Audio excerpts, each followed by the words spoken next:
are aroused. I haven't seen people so aroused in a very, very long time. Do not come. Do not come.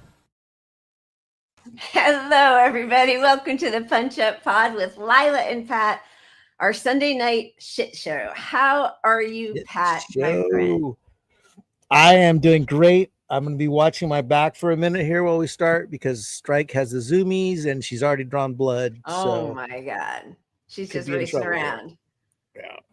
How's your life? What's going on? It's good. You know, this was actually my earpiece. A busy week. Thursday night, we went to a screening of Josh's new film called Skill House. He got one of the worst reviews he's ever gotten in his whole life. He has not been part of that movie for a long time. He was sort of removed. But it's hard because he can't talk about it. So when reviews come out, you know, it's just like a whole thing. But anyway, yeah. Interesting. You know what?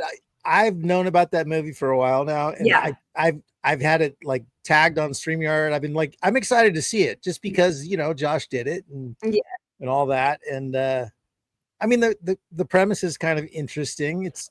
It's really a fun premise. The premise is Josh writes horror movies and it's a group of influencers, like, you know, the worst people in the world. And they are all, it's like what's it called? The Real World. And they're all in this like influencer house, and whoever doesn't get the most follows or clicks by a certain time is voted off the island, which means decapitated, killed, over. So it's a horror movie, slasher movie about people trying to, you know, figure out ways. I would think like a movie like that can get a bad review and be exactly the movie I wanted to see when I went to go see it. You know what I mean? Like because of the genre and the shtick of it all. Yeah. It's like, no, it's not.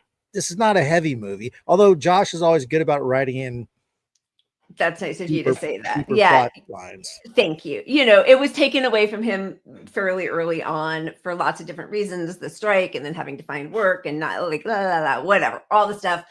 It's not exactly the movie in the end, probably he would have made, but who knows? And I agree with you that sometimes it's just kind of fun to watch, you know, awful people get their comeuppance and not really worry about Exactly. Influencers should all die, except for unless we're considered influencers. Then there's a few exceptions.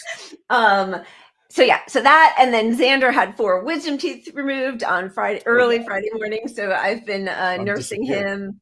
Yeah, you are. And that's the green shirt is throwing this off. Sorry. In my weekend. How about you? How are you? I have nothing to report other than, you know, I can, instead of having a personality, I have beer. So today's beer is heavy cloud because I thought the title kind of fit the world these days. Yeah, true. It's pretty tasty. Well, that's good. That's it. Good. Let's thank people. Let's thank people. Welcome to our Punch Up Pod crew. We love and adore you guys, and you're thankful for all your support.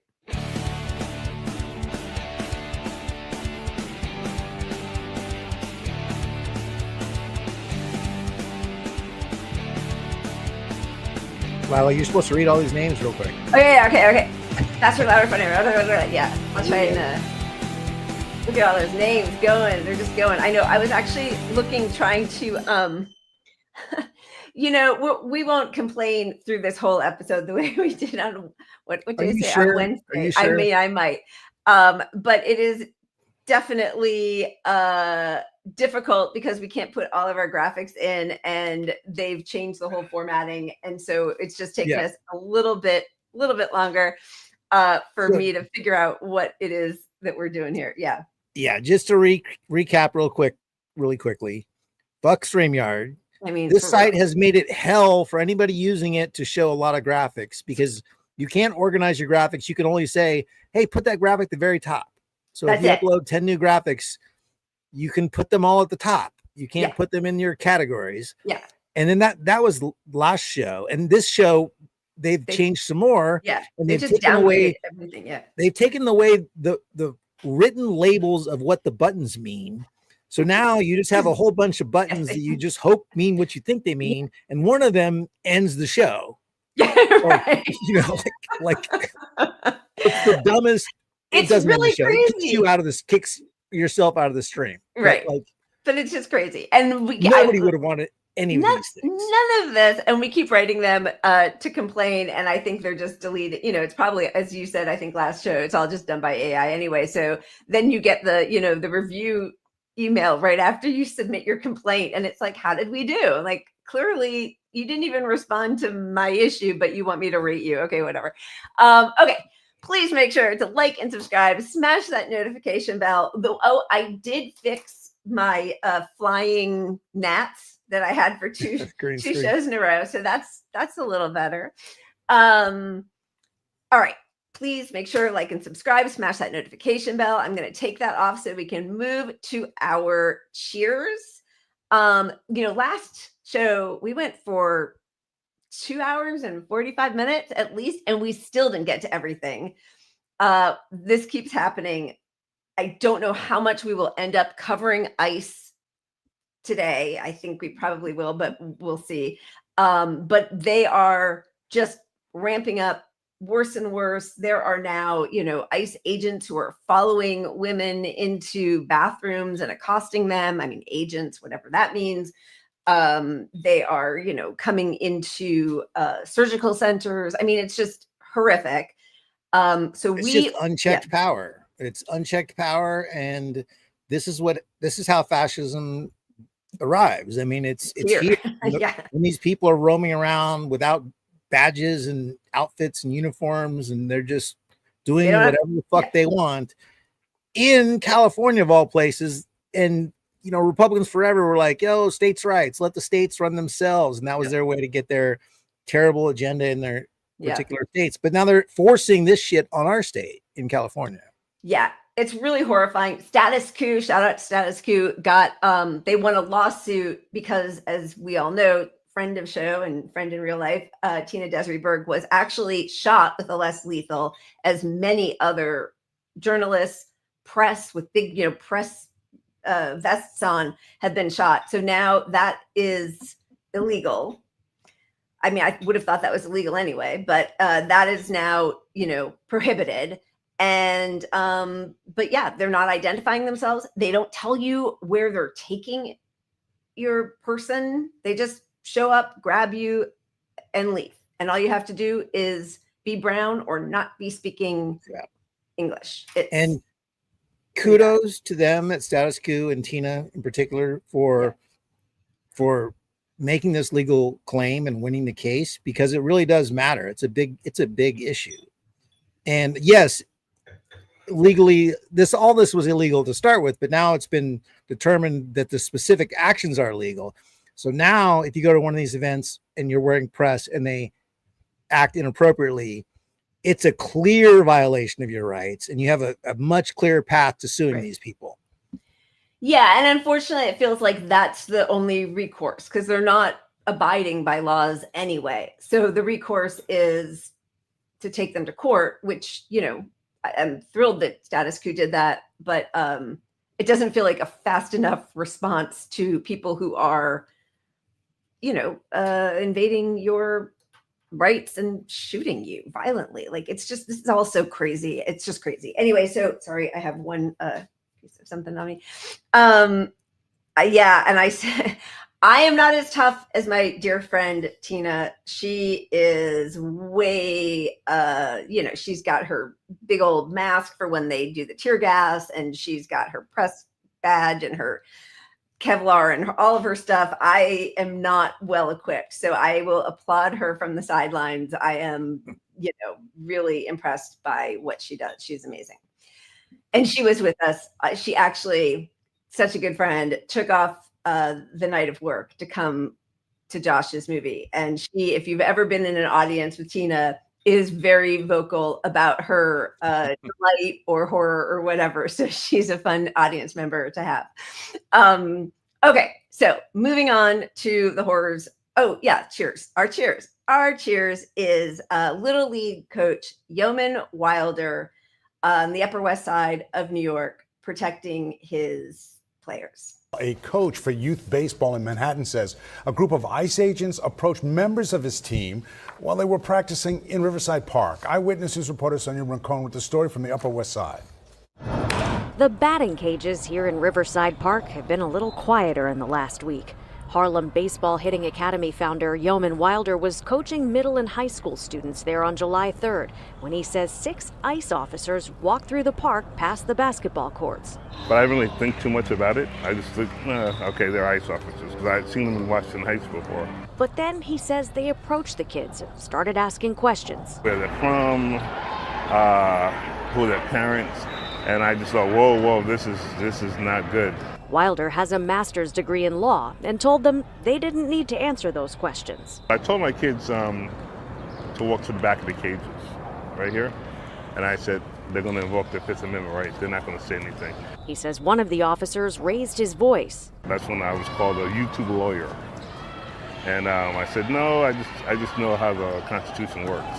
And all of the kids, he says, are American citizens. Their parents are, from the Dominican Republic, South America, Mexican, Africa, but they're kids who are born here. They have a 14th Amendment entitlement to live here. We've reached out to Homeland Security to verify that ICE officers were here, but have yet to get a response.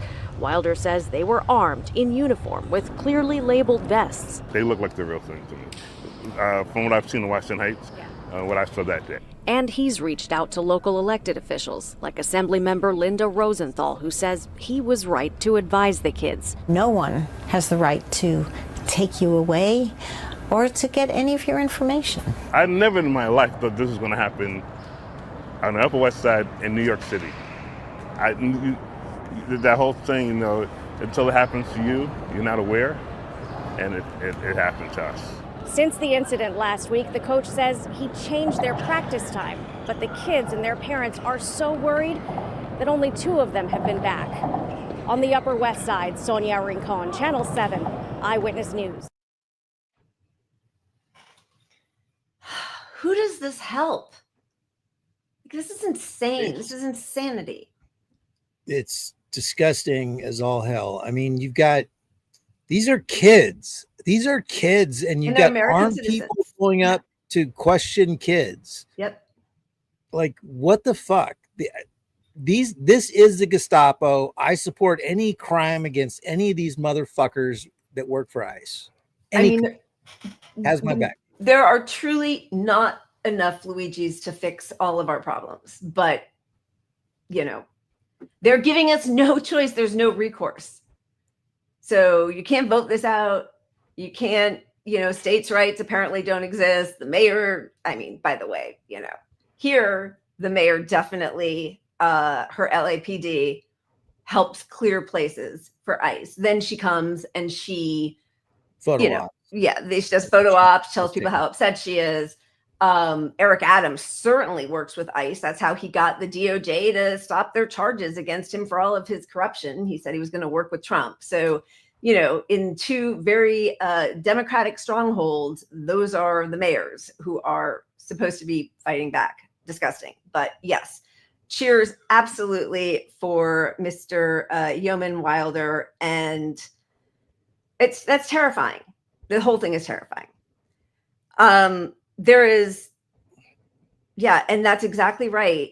It is the Gaza playbook. It's just like, we all have read so much about how Hitler took some lessons from Jim Crow USA to use to sort of get the laws in order to make what he was doing legal, which is why when, the people who are all about the civility and you've got to do things legally and play by the rules, they make these things the law. So then when you fight against it, what you're doing is illegal and they can arrest you for that, even though nobody with any moral conscience would ever, say that locking up kids whose parents have been here for years, whatever. Anyway, it's all horrific. But so, that was used by Nazis. Then Israel uses the Nazi playbook, and our cops train with the IDF. It is just, we're not in a bubble. Like, nothing's just happening over in some place, even if that's the level or lack of empathy a person might have. Those people should be made aware that everything we do abroad boomerangs right back. So yeah, That's where we are, which is, I think, also why so many people have woken up to what Gaza really means. Yeah. And I have to think, like, this whole collective effort is backfiring in a way. Like, it's not making Trump more popular, but what it's doing is it's paving the way for Democrats to win easily next election, which is ultimately not really a good thing, because they don't have to push any leftist ideology anymore now that we all know the right is so bad, you know, and that's where all the economics don't change when you go from the Republicans to the Democrats. It's not going to change. And that's like, we're all suffering the economic woes of capitalism. And that's not going to change when you get the Nazis out, because you still got all of that. Like, that won't even be on the table as a change, because all that they got is like, well, we got the ICE guys out, you know, or and they might not even get the ICE guys out. I mean, they're the ones who made out. Yeah, better than the last guys. Yeah, exactly. They're the ones that made something that Democrats were in favor of, you know, a path for citizenship and a compassionate immigration procedure, and Democrats managed to flip that entirely during their 4-year regime under Biden, and, you know, pushing their horrific draconian border bill and telling people do not come. And now what's interesting, and, you know, we'll see this when we do get to ICE, but, like, you know, there has been a huge shift because people are seeing how bad it can get and how quickly. Now most of the country, including Republicans, are not in favor of the way this is being handled at all. But Democrats will never they will never fight in affirmatively for good action, for good policy. They will always do, as you said, just like 10% less evil, but it's still fucking evil. Yep. And we keep ratcheting right, because the Republicans add 25% more evil every election cycle, and then the Democrats are like, oh, we're only 15% more evil, and then the Republicans win again. They're like, well, we're 25% more evil, and the Democrats are like, well, we're 15% as evil, and then look at their tax brackets, like how that went, right? It was like at 90% under Eisenhower, and then it keeps getting like chipped away at, and every time Democrats come in, they're like, well, we're going to raise it, you know, but like it's the whole ratchet effect. I mean, you can see it so plainly by looking at the tax brackets. And the tax brackets, like, Democrats aren't even making the case about how bad this alleged no tax on tips thing is, you know, like, it's like, it caps out at $12,500, you know, this no tax on tips. It's $12,500. And it's not a no tax on tips. It's a deduction on your taxes. So you're going to just things are business as usual, and you have a deduction of $12,500. That's it. It's not, I mean, it's money. Yeah, but it's not like a huge, and it's another thing, just like everything else, like, you know, means testing. So you're filling out paperwork. And if you don't do everything effectively, that $12,500, when it's at a deduction, ends up like $3,000. So this whole thing is like a $3,000 handout to, you know, to the people who think they're getting no tax on tips, because they're going to get taxed on tips. Yes. They're going to pay as they go. At the end, they're going to get a break. It's going to be a wash of $3,000 for them. Yeah. No, and the overtime is a joke. The overtime part's a total joke. Yeah, that's a joke. But the biggest tax cut and the basically like repeal of the death tax and all of that are very real and substantial. I mean, it's just, this is the way it always works. And Democrats are not fighting because all they want to do is win in the midterms. And it doesn't matter if things get just absolutely, you know, hellish for everybody. And somebody said that effectively it's 2%. It's a 2% tax cut for the people who are tipped workers, right? Where it's 14% for anyone who's rich, right? So like the idea that you're not even keeping on pace with the people above you with this increase in taxes, you know, tax break. So it's all a scam. But like, why am I telling you this and not the Democrats? Why aren't the Democrats telling you this? They are posing for pictures that have been photoshopped and denigrating the socialist possible next mayor of New York City. That's their whole focus. That's top priority. Top priority. All right, before we get into all of that, let's do our quick wheel spin. Bring some joy. We have new categories. Wholesome as fuck. Yes. All right, Look one at that. second. I got to find my wheel. There it is. Da, da, da. Here we go. Yeah, baby.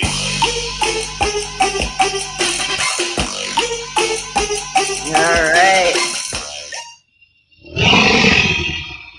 Yeah, that's exactly right. That's what it all is. Blah, blah, Blah, blah. blah, blah. Fuck the poor. And All sorry, right, we I got guess some- before, I just watch when the Dems regain control of all three branches. They will do the same thing that they did with the 2017 tax cuts. Exactly. That is the ratchet effect. Okay, I know we're supposed to do joy before we get all mad again. Okay. Joy, here's some doggos with sticks. Your stick?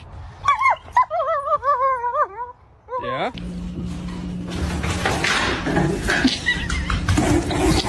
Everywhere you go. Really Get it off the couch. take it out. All right, come on, keep walking. Come on. I'm gonna totally abuse it. I hit so much stuff. Do not get into my way because I found a stick and You go through, mate.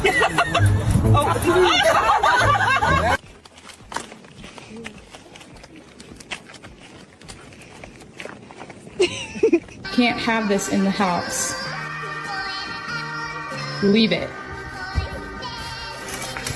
No, you go straight on, mate. You go straight on. Doing a good job. That's a good well done. Good boy.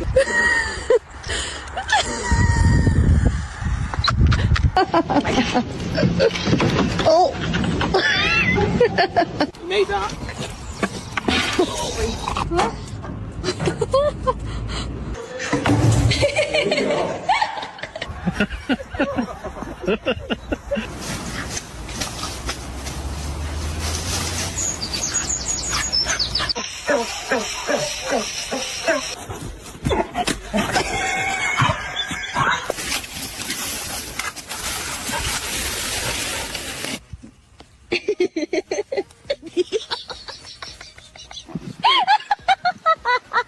What is that?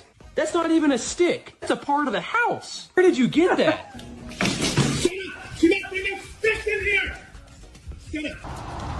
No, Missy.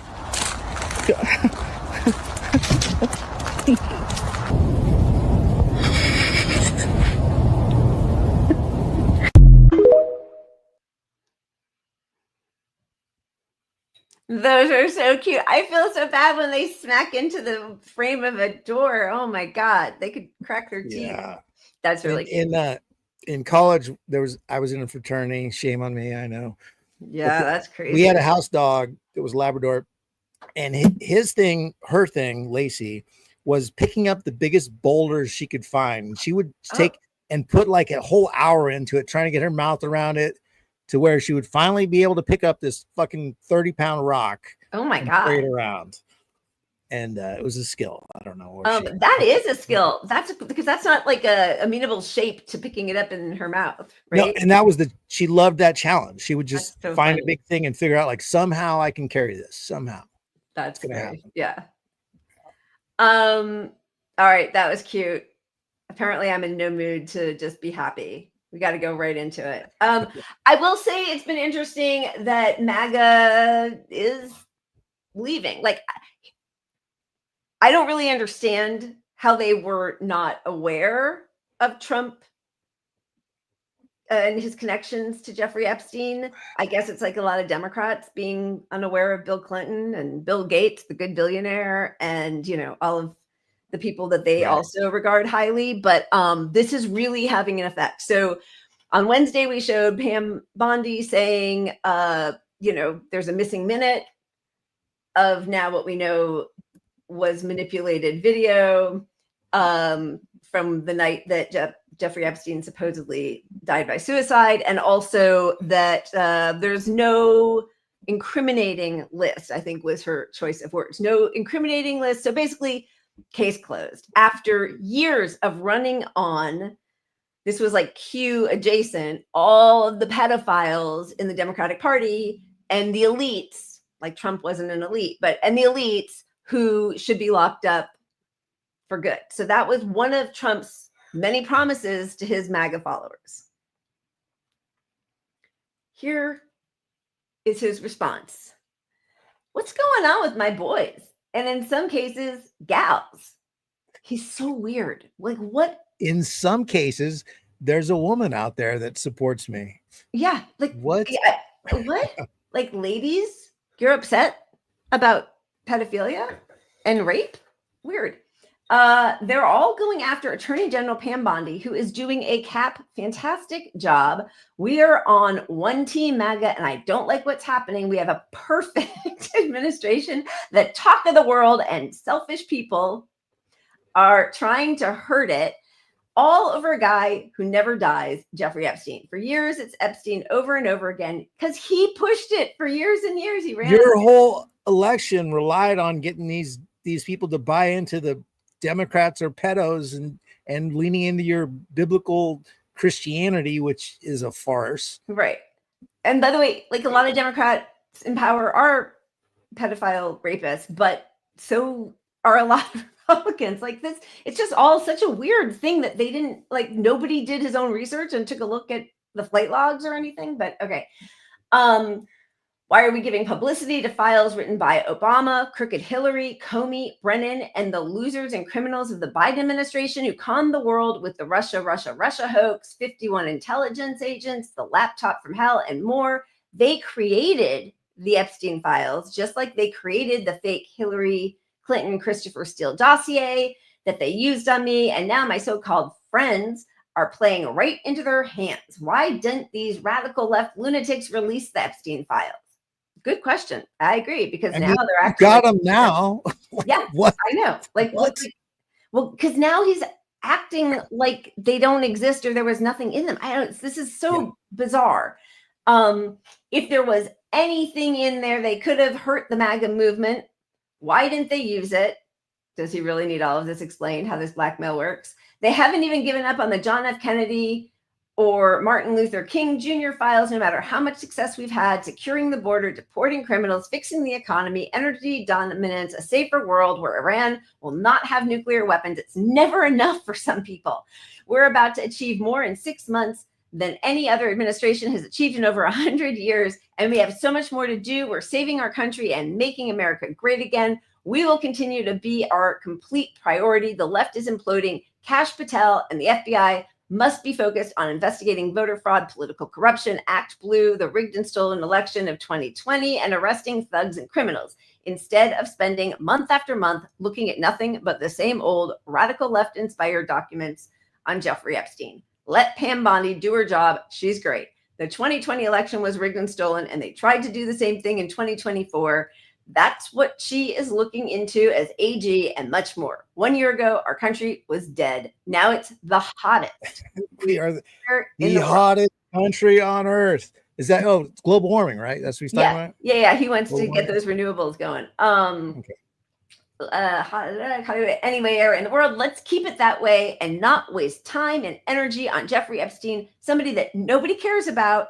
Thank you for your attention to this matter. What a weird way to sign off. And that's how he signs off like that a lot. Thank you for your attention to this matter. Like, who are you? This wasn't like a board meeting. It's a look, we're 2 a.m. or we whatever. are now the hottest country on earth. Perfect administration.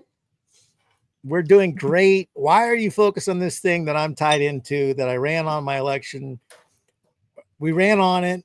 Everyone in my campaign, the FBI main guy, Patel, he's on tape forever saying this is, the evil Biden administration, Just as a reminder, these are just a few. Yeah, let's show some of these. Yeah, glimpses of people before this meltdown where these Republicans, these MAGA Republicans, were all about getting the Epstein files. How is it that my father can be convicted of 34 crimes, but no one on Epstein's list has even been brought to light. I'm trying to figure out how that's possible, right, folks? It's almost like they're trying to protect those pedophiles for some reason. I can't imagine why, right? Why is the FBI protecting the greatest pederast, the largest scale pederast in human history? Simple, because of who's on that list. Everybody in politics has a vice that's much worse than alcoholism, is the way that I put it. But we release the list. Seriously, we need to release the Epstein list. That is an important thing. The DOJ may be releasing the list of Jeffrey Epstein's clients. Will that really happen? It's sitting on my desk right now to review. That's been a directive by President Trump. In this case, in Epstein's case, it is incredibly disturbing. We have flight logs, we have information, names that will come out. I'm not ever going to let this story go because of what I heard from a source about Bill Clinton on a plane with Jeffrey Epstein. I'm not letting it go ever. Ever. Are you still talking about Jeffrey Epstein? This guy's been talked about for years. You're asking, we have Texas, we have this, we have all of the things. And are people still talking about this guy, this creep? That is unbelievable. And we showed that clip last week. That was to a newsroom full of basically Fox News hosts and OAN hosts and like the worst people in the world doing propaganda for him. And it's the first time somebody asked about it. And they're like, holy shit, he's lost his mind about it. Yeah. Well, I can't believe you're talking about this. He made such a case about it, which he should. But I also, listen, I don't, I want to be careful what I say. Well, like, no, don't be careful. I mean, listen, there are people who say that there is testimony from like a girl who was 13 at the time that he raped her. I pretty much believe anything bad about him and Bill Clinton and Bill Gates and Alan Dershowitz. Like, I believe it all. Certainly Trump is not,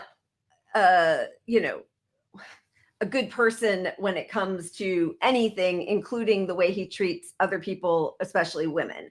We know that he had these, when didn't he host like Miss America or one of those silly pageant shows, and he would have these young girls come, and while they're all changing, he would just walk in. Some of them were as young as 14, and there was like the head of one of the modeling companies who he also palled around with, Brunel. They were all friends. They all treat other people like pieces of meat, right? So like he's such a clear pig like that. Yeah.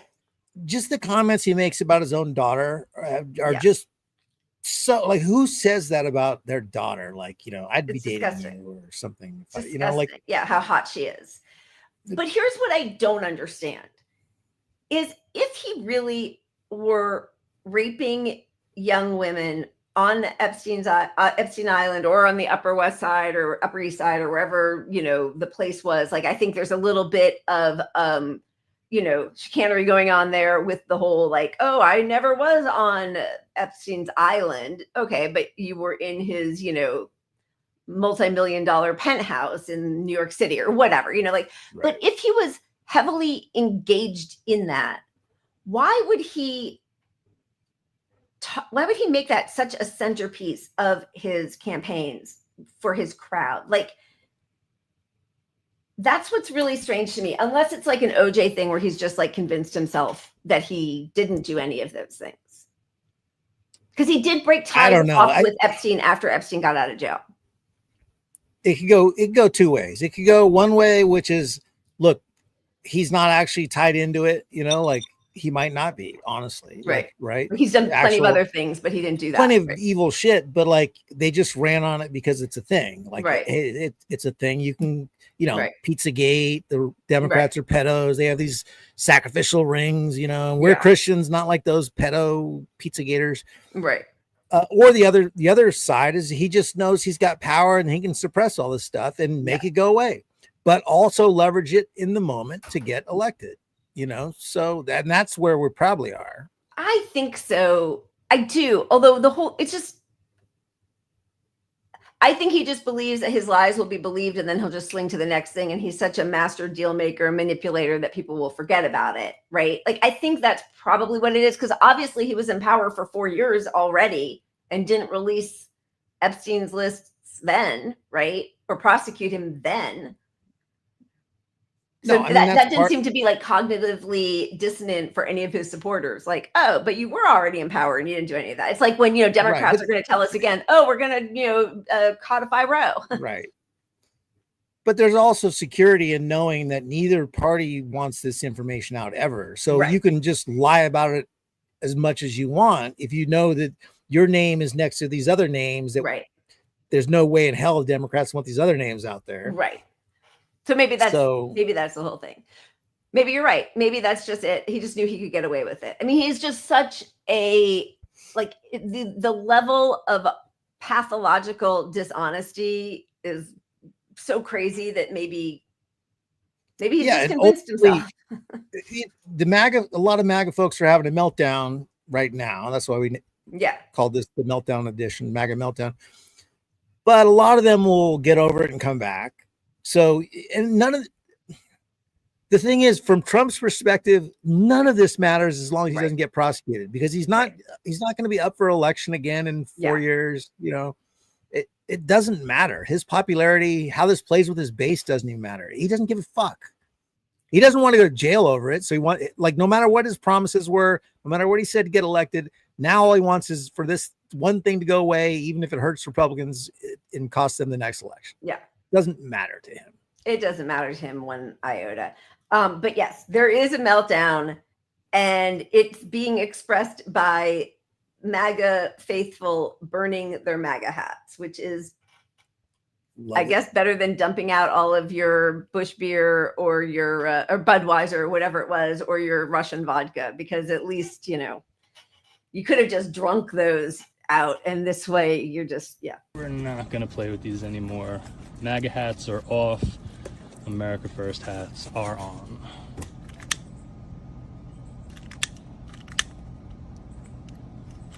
They can't even do that with what? It's just such a wah wah wah.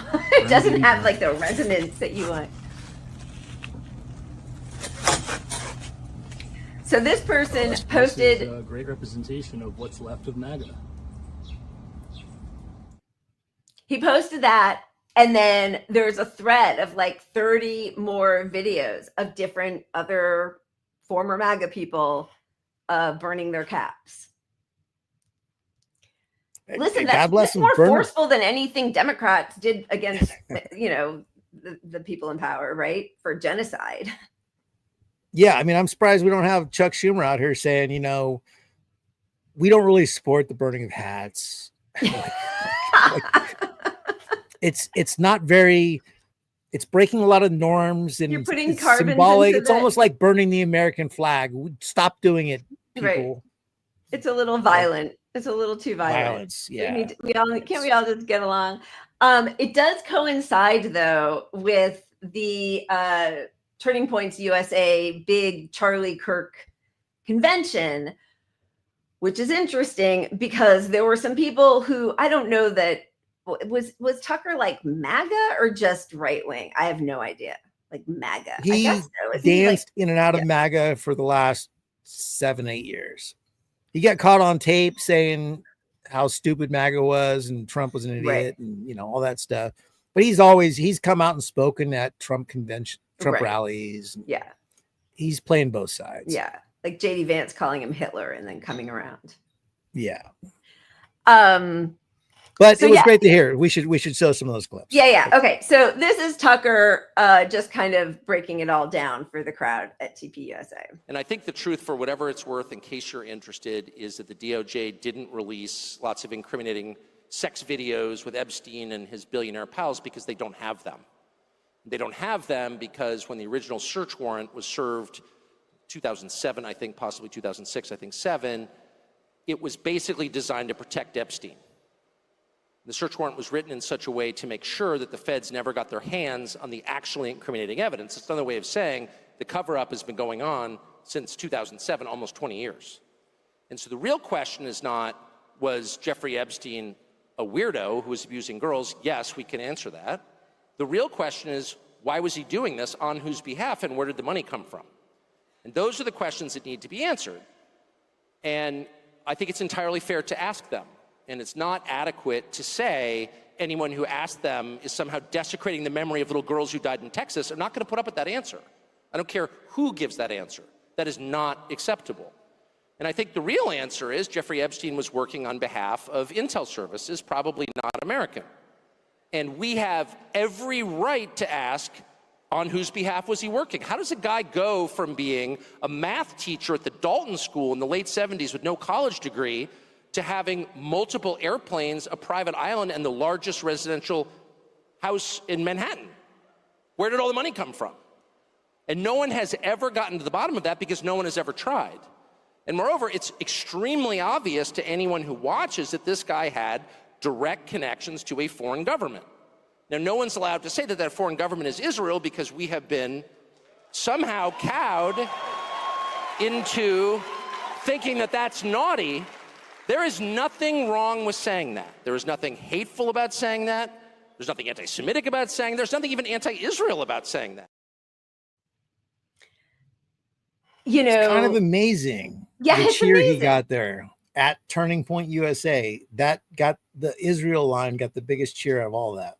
This is, I mean, sorry, because in the midst of a genocide, this should not be like and it's not my predominant worry at all, but it is a concern because I am seeing a lot of people who are right wing use this horror, like of a Holocaust, of a genocide, but they have very quickly slipped over into the Jews. And right. That worries me when I hear that kind of like crowd swell of applause. I wonder if this is just sort of reinforcing their preconceived notions anyway. Like for a while, the worst white supremacists loved Israel because it was a great model for how to make your, great replacement theory come true, of how you can get rid of all the undesirables. And now I am seeing a lot of accounts who for a while I thought were principled against a genocide and apartheid and occupation move into a different space. This makes me a little nervous. Yeah, no, and it should. And especially considering the audience at Turning Point USA, they are the most radical wing of the party, more or less. I mean, they're not the straight up overt white supremacists, but these are the Project 25 people right here, this whole crew. And so when they're all suddenly like, yeah, anti-Israel, like, yeah, we want you to be anti-Israel for what the actions are, but like, that it becomes like, who owns Hollywood? Oh, it's the Jews. Oh, do you know anything about her profile? Like, I'm seeing a lot of things that are very clearly anti-Semitic. Again, right now, definitely not the biggest issue, but the enemy of my enemy is not necessarily my friend. We all know that. So like, I've not heard principled takes. I shouldn't say that. I have heard Tucker Carlson on the few clips I listen to. I do not listen to him, on any sort of like normal pattern. But it does. Oh, look at him. He's a horrific white supremacist. Right. But when he talks about Israel and the genocide, he does seem really just to be addressing that for now. But who knows? He might know exactly what he's doing with his followers. But as I think it was Justin that said that earlier, he and Candace Owens, like the danger is that suddenly you're like, oh, they're the only people speaking the truth out there. And then they veer you towards, and the truth is Israel, Jews are bad. Like that's kind of the, that's the MO of these people who like just thrive off of podcast dollars,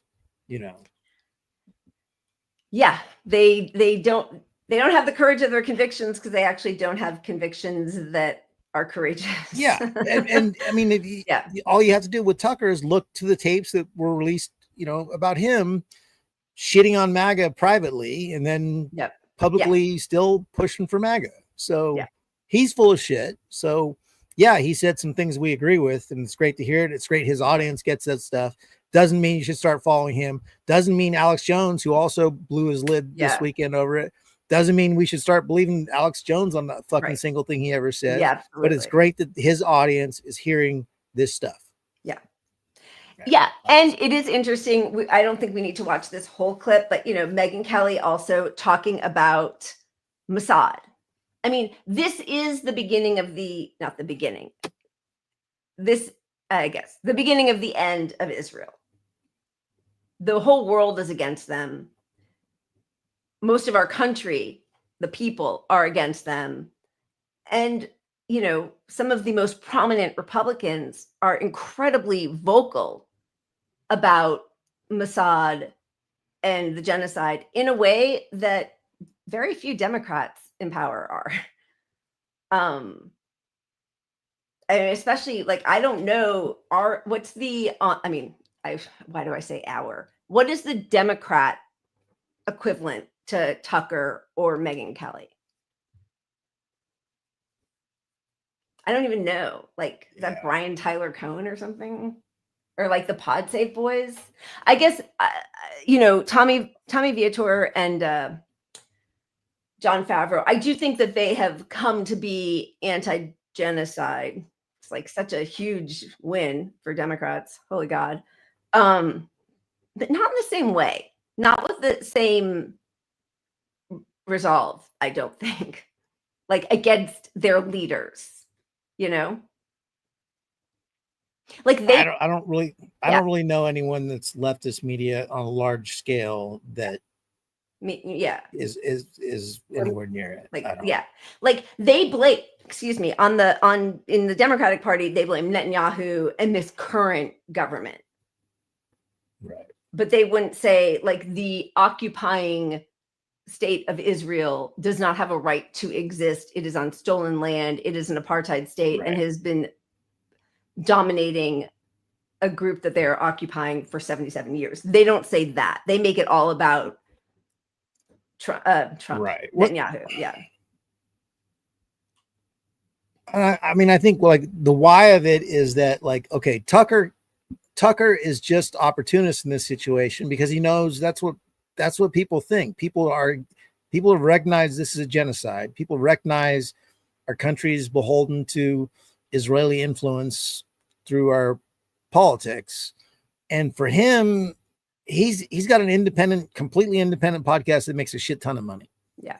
And so on the left, there is no independent left that makes a shit ton of money. Right. It doesn't mean Tucker's honest, like I said before, right. but it means like, here's an opportunity to latch onto this. And there's going to be a divide in the Republican Party because Trump's not going to be the next nominee. Right. And they're going to go attack Trump. So he might as well get on the side of those people that are going to be attacking Trump. Right. You know, but where if you're a Democrat, there's more pressure to just fall in line with the party because we're out of power. So how could you open your mouth and criticize the party at all? Because we're out of power. Look at the Nazi. Like, yeah. It is interesting to me, though, because one of the things that I always feel is, you know, that I think we all feel is so difficult about being socialist, truly on the left, not a lib, not a Democrat, is that there's no money in that, right? So like when people say, listen, if people had really wanted Bernie to win, they just would have come and people should have voted. Why didn't more people vote? And then if you try to explain to them, like, well, they were, you know, taken off the ballot rolls, or their polling place was closed, or their lines were 8 hours long in working class areas, or whatever it is. Well, if they had really wanted it, whatever, there's all that kind of stuff. People really wanted it, they would. But the truth is, on the true left, we are up against huge conglomerates, huge media companies, billions and billions of dollars. On the right, their Tea Party was still funded by billionaires, right? Like, so because that chaos serves the Koch brothers, it helps destroy public schools so that they can get more, you know, private or charter schools in. It helps private prisons. Like all of that chaos actually helps boost them.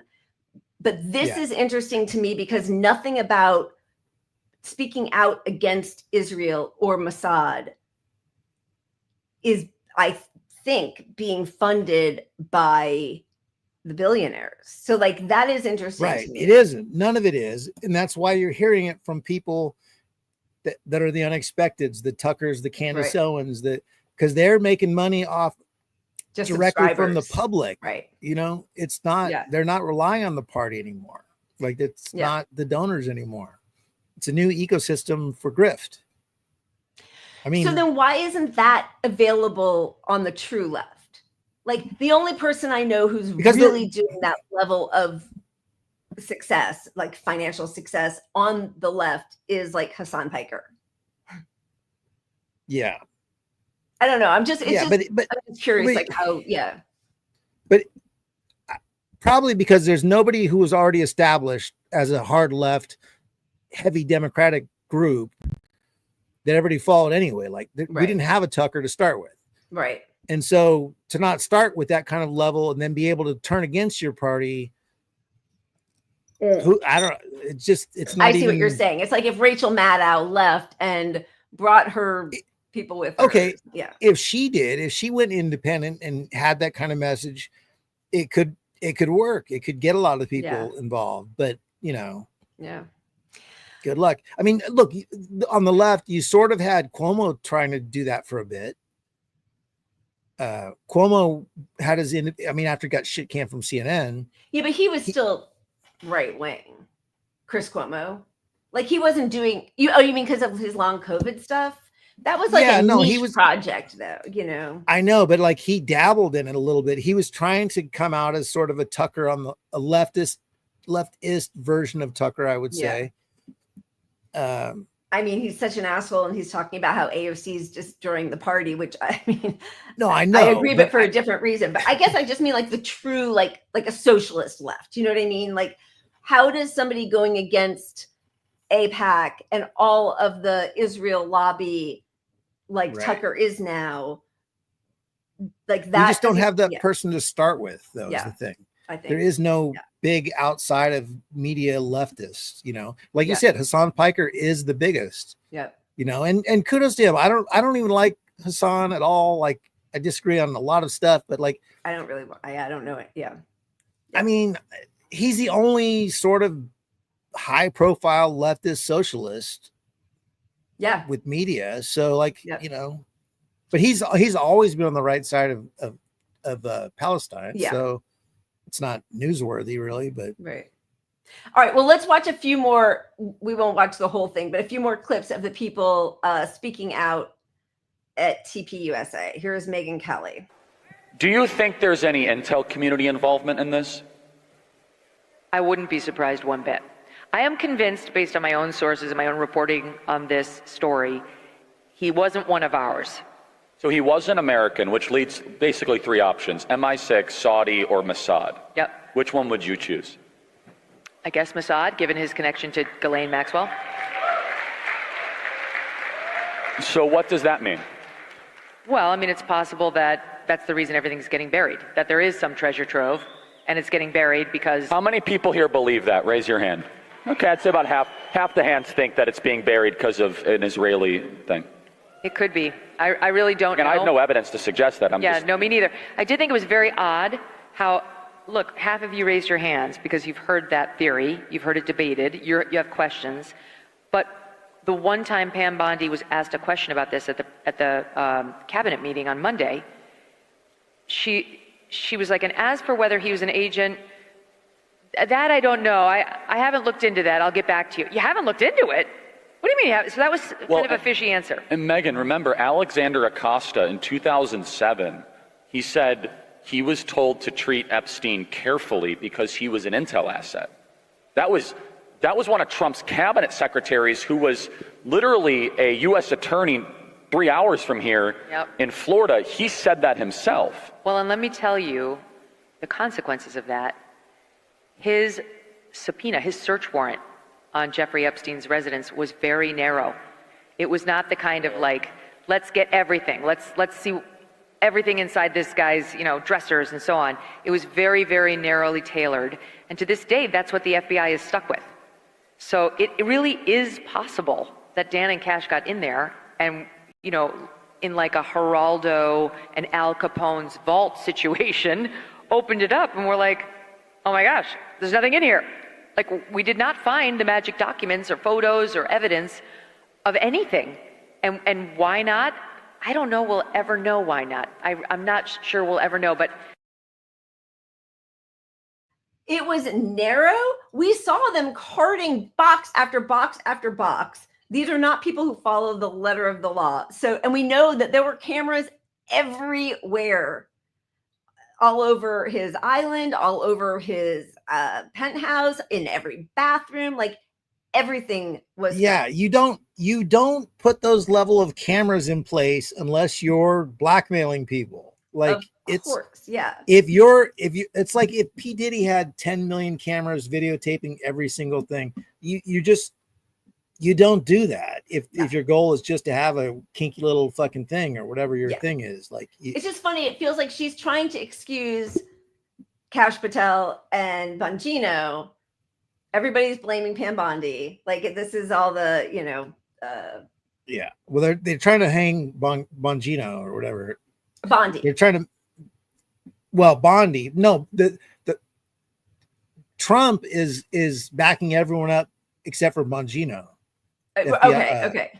Deputy FBI director. But first of all of these people are pretty much excusing Trump. And then there's between FBI and DOJ, but Kash Patel was on with Glenn Beck or something a few years ago. I mean, everybody, it's just interesting to me that they're absolving the head of the FBI and his direct underling for maybe they just didn't have the evidence. Come on. And they made such a big deal about all this. Remember, like months ago, they had all the influencers online who were going to get the briefcases, and they gave them like little press kits of like, here's the briefcase or file, whatever. Yeah. And it was all like redacted. Every single word was fucking redacted in the thing. So they made this an issue themselves, clearly. So it's crazy. That part is just even Bannon, he's doing like man on the street interviews and just randomly interviewing people. Was that at TPUSA? Oh, I don't know. We have like 2 or 3 clips of that, but it probably was if it because that was all. Yeah, probably. We'll just watch the beginning of it, but you can tell the discomfort that some people are feeling as these rifts are growing, because they want to be very careful whom they're throwing under the bus, whom they're blaming for this. And I still don't see most people coming out to blame Trump. And the truth is, like, Trump is the most powerful person in the whole world. Like, he could do anything he wanted. He could have done it 4 years ago also, if he cared. So, like, nobody's pointing that out. Don't know why. But this could have all been handled in 2016 or 2017 on January 20th, right? Yeah. All right, so here's Bannon. If you were in the Oval this morning with the president before he left for Kerrville, Texas, give me your top 3 things that you would tell the president of the United States that, coming from a young person in the base and a dedicated worker and follower of his, that you feel he needs to do right now. We need to enforce the laws of this country. And, like you said, Steve, there's no better question than who rules America. It's not the people. So we need to obviously have the declassification of the You don't Epstein think files. Donald Trump is president? You would tell Donald Trump in the Oval Office that you think there's an open question with him as commander in chief and doing all he's doing. You would actually tell Trump you don't know, you question who rules this country? I definitely would, because it's a blackmail ring, and anybody who wouldn't is not paying attention. Simply put, Epstein himself said that he was best friends on the stand with Donald Trump. So anybody who thought that these files were going to get just declassified because we pressured him enough or you voted harder enough is just lying to yourself, frankly. Do you agree with a special prosecutor has to be an independent special prosecutor has to take over? Do you believe that DOJ and FBI right now, with the guys who we're all close to, Pam Bondi, Dan Bongino, Kash Patel, do you think they have any credibility left to pursue this? No, and I'll tell you exactly why, Steve, because in 2016, we trusted the plan with Trump. but now Trump has become the deep state. The exact thing we voted him in. Why do you say he's become the deep state? What is more deep state than covering up for pedophiles? Why would you go to that? Ouch. Yeah, that's kind of crazy, right? Did you also notice both those women had the same outfit? Like, what the fuck is this? Where the women, they're forced to have like the same hair color, the ssame plastic surgery, the same tailor, gray, white, weird dress, with the flowers, like the innocent flowers. And she was like mad at him for the Trump. She was like pouty, mad, like, you know, I don't know. I don't understand what Bannon's. I mean, I know Bannon is trying to survive post-Trump, right? And he's also grifting off of all this, but like, and he has a documentary he wants to release, right? His he's Epstein documentary, which is going to be out after the midterms, strangely enough. So it's like he's going to release it once Republicans have lost a bunch, immediately when people are going to pivot to attacking Trump or you know, it's going to be he's going to cash in on that. So one way or another, like there's more space for whatever he has to say if it goes against Trump, but he's going to save all this stuff till then, like every grifter does. Like every grifter does.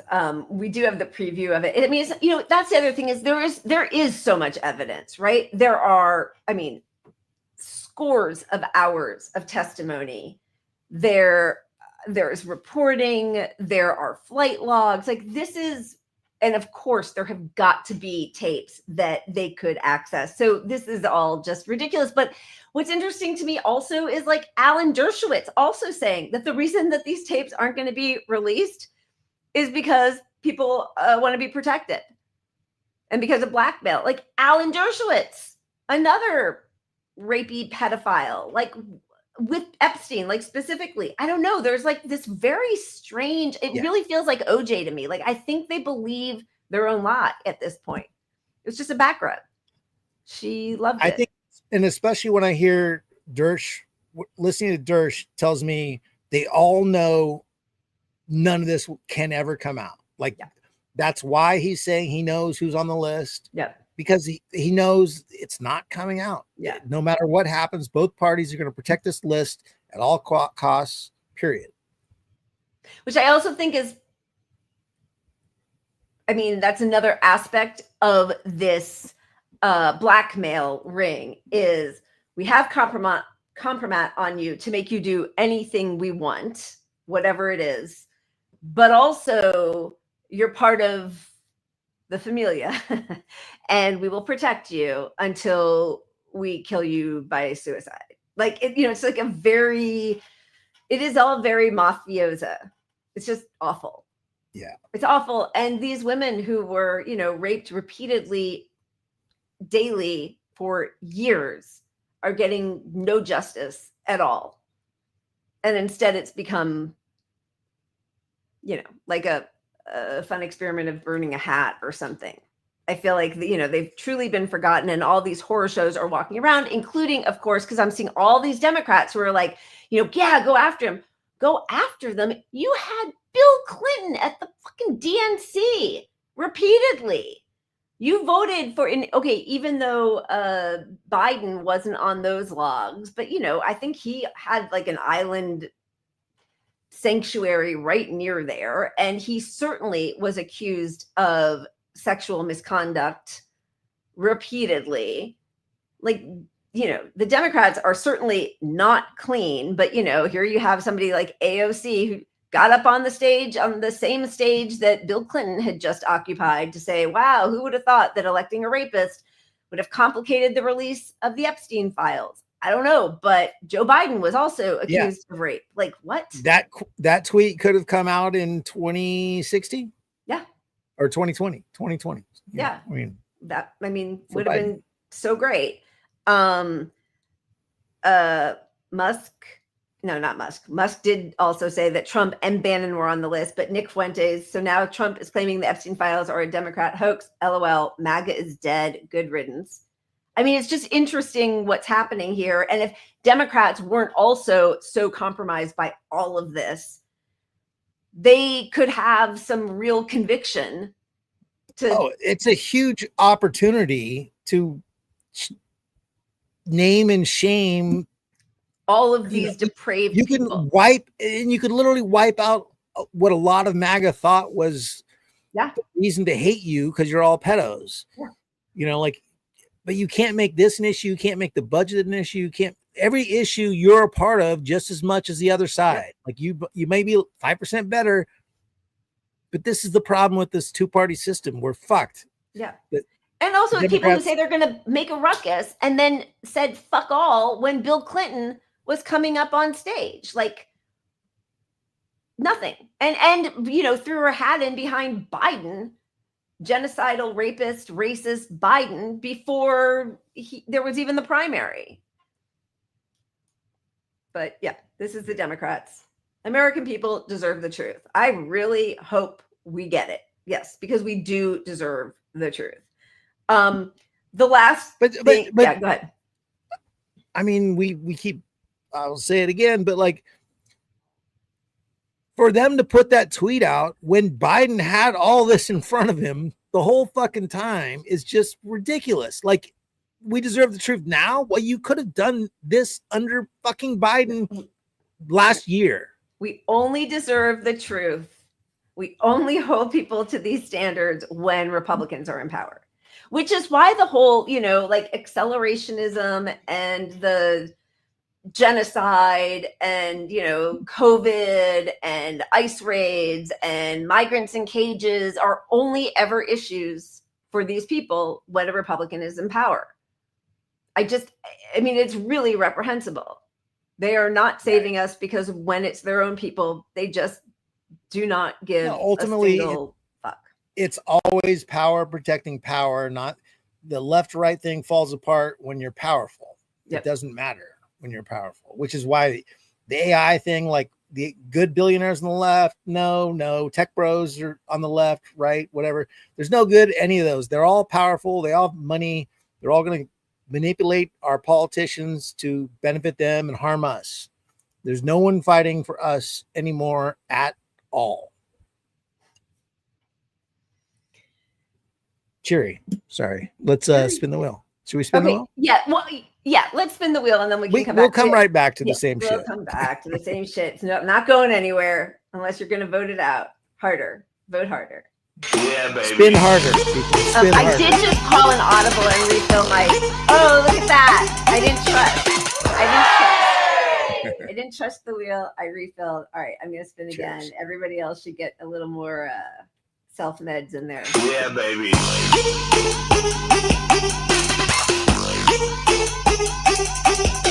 Did you make it to what the fuck? Nope. Yeah, let's didn't make it do what the fuck. Let's just do it. Oh, do we have one? Is that what you just said? Oh, I don't know. Is that what you asked? Let's spin one more time. All right. Spin one more. Yeah, baby. I don't even. StreamYard has got us so screwed up. I don't even know what. It really, yeah. I know. We said we weren't going to complain about it, but it is really a little bit mind numbing because it's like just trying to figure out what we have where. Okay. Imagine your graphics were all in a bag and you had to just reach in and grab one. That's kind of how it is with StreamYard now. It's pretty do you mind a musical interlude one? Let's do it. That's Lefty fun. Laws. All right. I love watching your TikTok, which is next level. Clearly that's expressed by my 13-year-old son. No! God, please, no! No!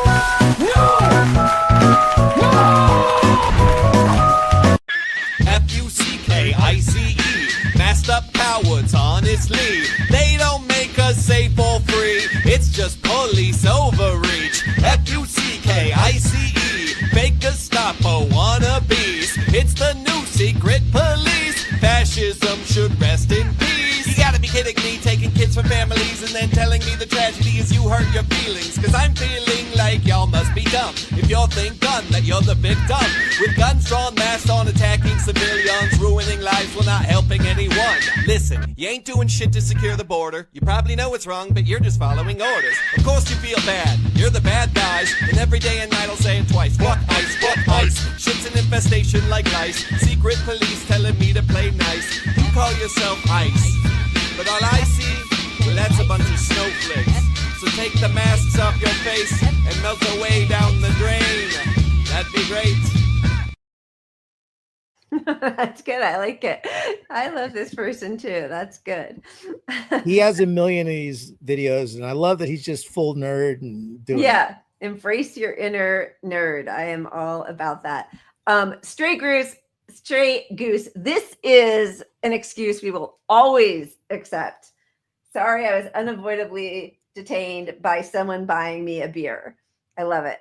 That's very funny. Free the goose. All right, let's I mean, this is just hilarious to me. And again, you know, none of these people will actually stand by any of this, but I do think that there are certain glimmers of the horrors of working class reality that are making their way even to the most jaded, selfish people like Tucker. So let's just see. They're getting rewarded for it. The unfairness of it drives you crazy. And it's particularly galling in the case of Jeffrey Epstein and the whole constellation of people around Jeffrey Epstein, all of whom seem to be getting away with scams. And how do you know they're getting away with scams? I'll tell you how, because they're useless and they're rich. So how do you come to a place where some of the least impressive, most useless people who have no actual skills become billionaires? How's that legitimate? And by the way, if you ask this question, at least in Washington, it's like, oh, well, yeah, it sounds like you're a socialist. Sounds like socialism. Yeah, okay, I'm a socialist now. All right. I was a Qatari agent or a bigot. Now I'm a socialist. All right. Leaving aside my committed socialism, can you answer the question? How did Bill Ackman get $9 billion? Bill Ackman, a pretty impressive guy? I know Bill Ackman. No. Bill Ackman's like well-connected and super aggressive. That's it. And I think, you know, well-connected, super aggressive people deserve a fair living like everybody else. But if you're accruing $9 million just because you're willing to do anything, I don't know why we have to pretend that's good. I mean, Dude, I can to get say behind that that. at Turning Point. I Right? fucking love that, right? I mean, And Bill Ackman lost his mind, like has a whole thread on how he made his money, and you know, and then Tucker goes back on him, and you know, of course, your dad paid for your college, and then you got $100,000 start to your business or whatever it is. But billionaires do not like being called Yes. out on their shit. That's very funny. Yeah, I know. Me But too, Glenn. Nobody wants to side with Tucker, but sometimes a broken clock and all that, you know. yeah, it's amazing hearing anyone criticize any billionaire. Like, it's just such an American anthem that, like, oh, they're all fucking amazing. We're just Brilliant. We're just peons living under their Yeah. shadow. Like, we Work can't. harder. We can only hope to be like 1/10 as smart as these guys. And he's like, Bill Ackman, that fucking guy. Yeah. What'd he Oh do? my He's God. not that special. He's not smart. Yeah. Which is true.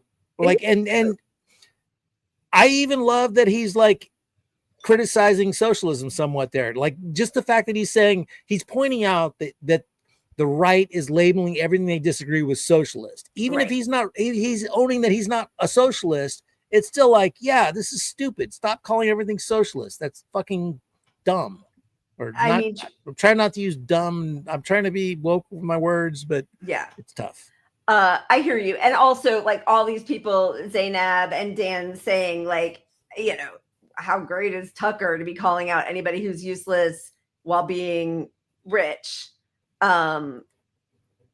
is, you know, quite a feat that he can call that out. And he's yeah, but he's calling out Ackman for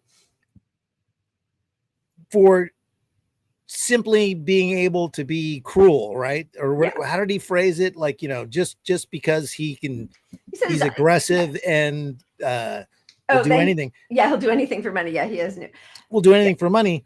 That does apply to himself. Yeah. And most wealthy journalists on the right. Yeah. These and guys, I mean, anybody wealthy, it's usually because your parents were wealthy. Unless you like won the lottery, right? Are a superstar athlete or entertainer, which you still have to kind of like win the lottery. But other than that, it's almost always part of your family. Yeah. But in his case, it means willing to say anything. It's not any different. So fuck him too.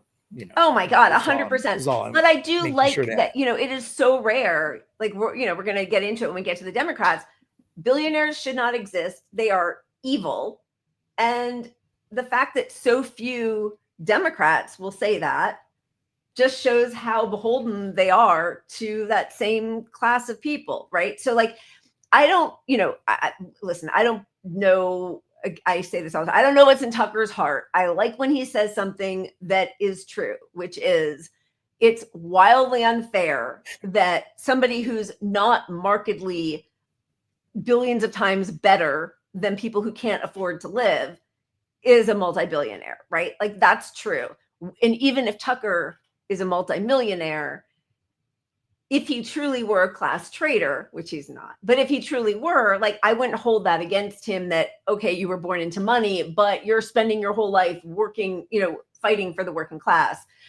But of course that's not, but I think I think he's really run afoul of the elite system, and it's freed him up to say some stuff because he's still making money on his own podcast, which is, and it's still a reason we should be optimistic, because this is the parting of the power in Washington to control the narrative falling apart before our eyes, because a guy like him couldn't get rich before the internet existed unless he towed the line.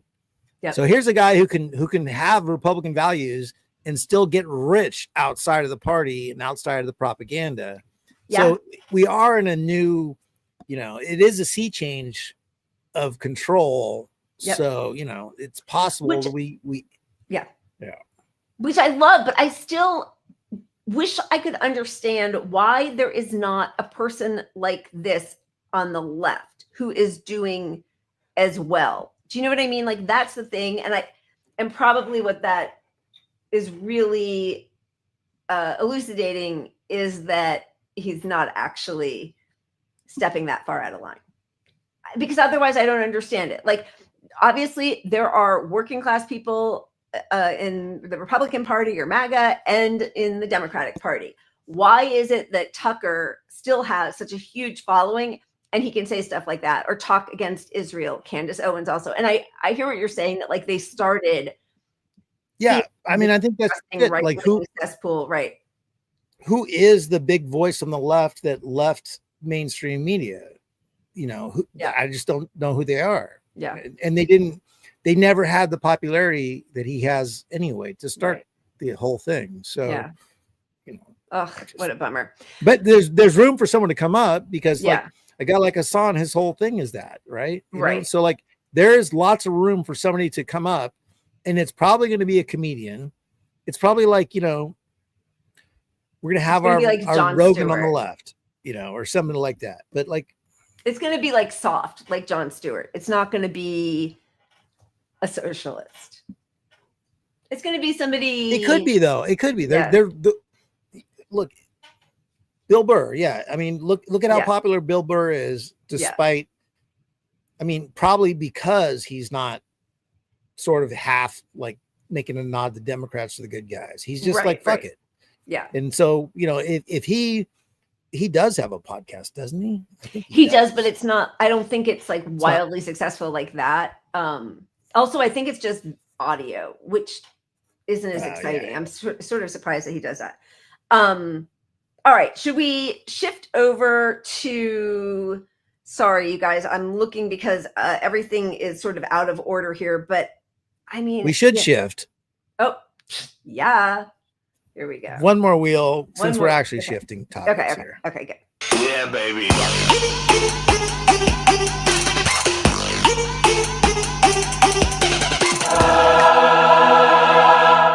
Moment of Zen.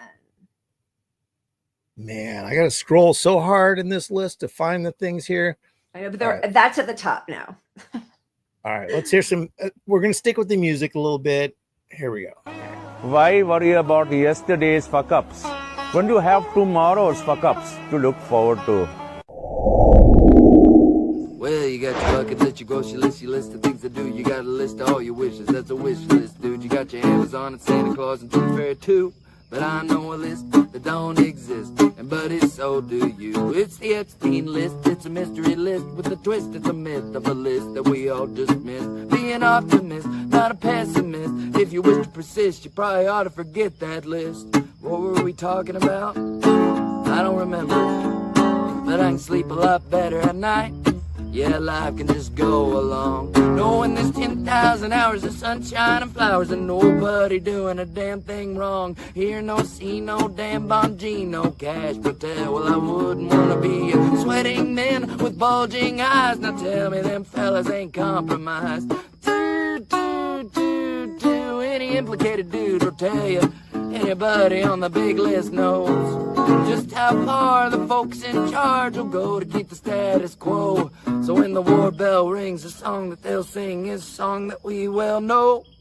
Ow, ow, so it's off to war I go. Well, they said they's gonna fix it, but now they're all complicit. They owe, they owe, they owe, they owe, they owe. So it's off to war we go. We'll send the poor off to war. What else are we for? They owe, they owe, they owe, they owe.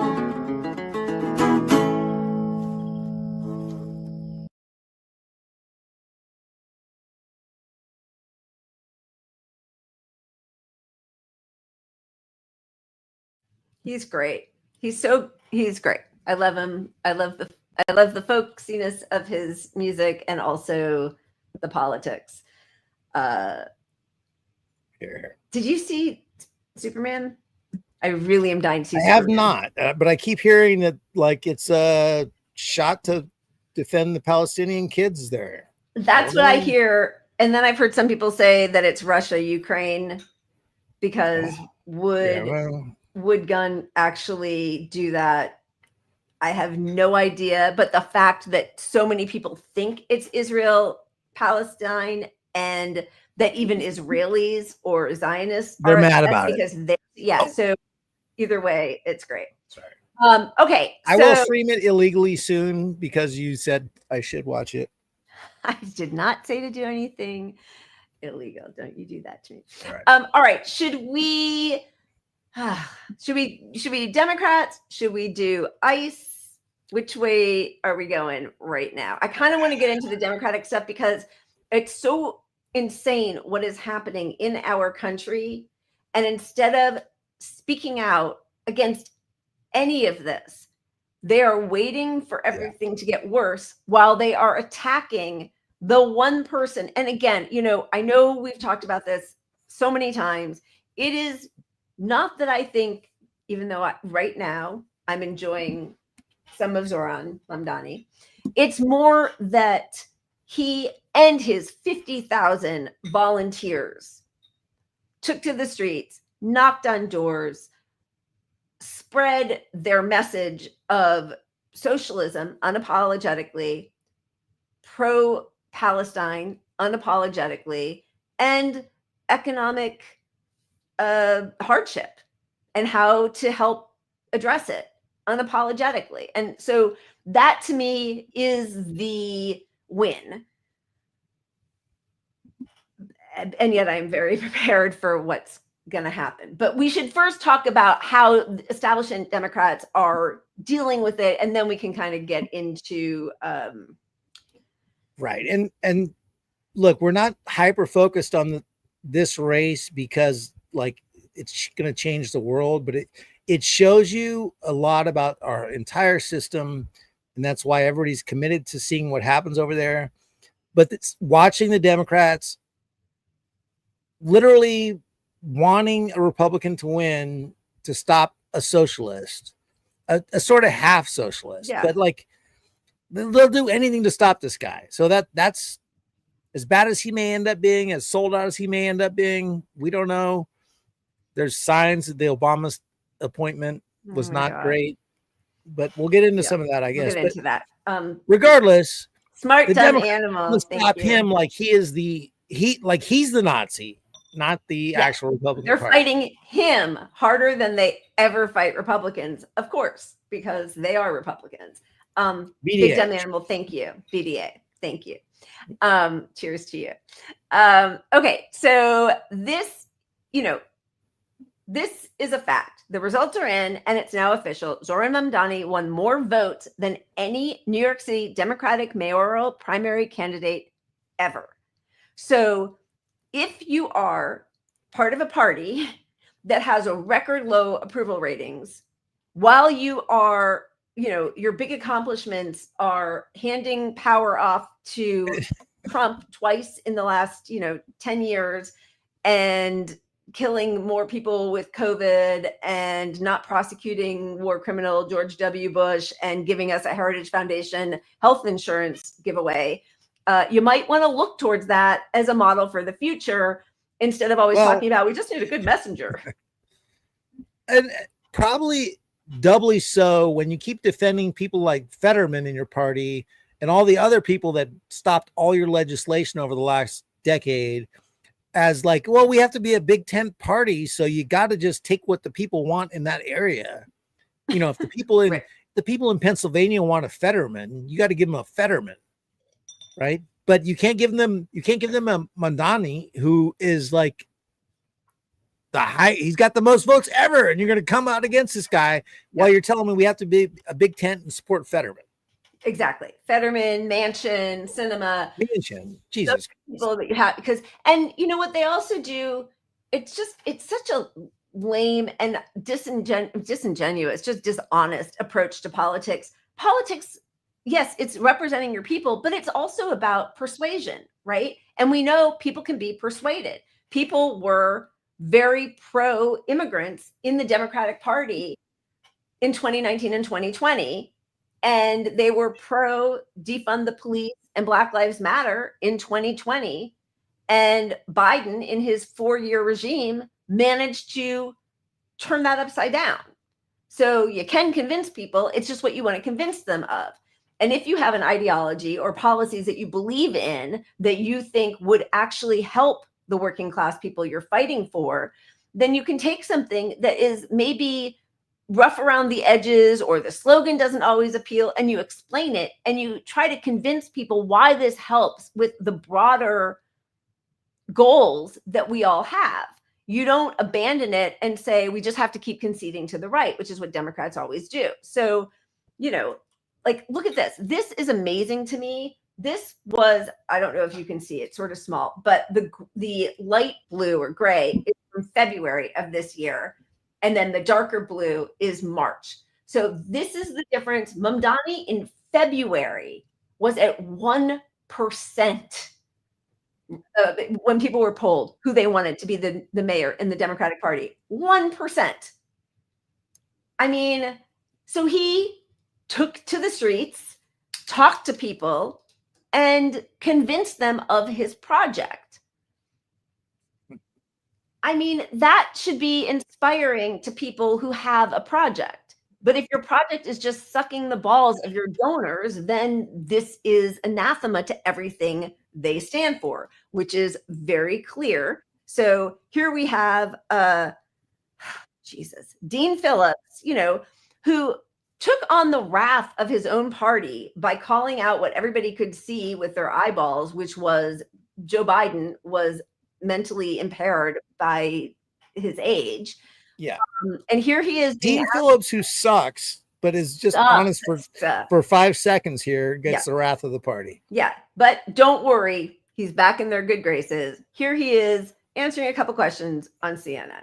And, one of the things that I guess one of the questions here is the current DNC chair, Ken Martin, fellow Minnesotan, used you as an example in saying the party is a big tent. It can welcome people from different ideological, geographic perspectives. I think he used the example of you couldn't win a race in Ilhan Omar's district and she couldn't win a race in yours. Is there room for you and Mamdani in the Democratic Party? I think it's a fine question. I think it's one that many Republicans have been asking about, whether there's room for traditional conservatives in a party now led by MAGA Republicans like Donald Trump. The answer ultimately, I think, is no.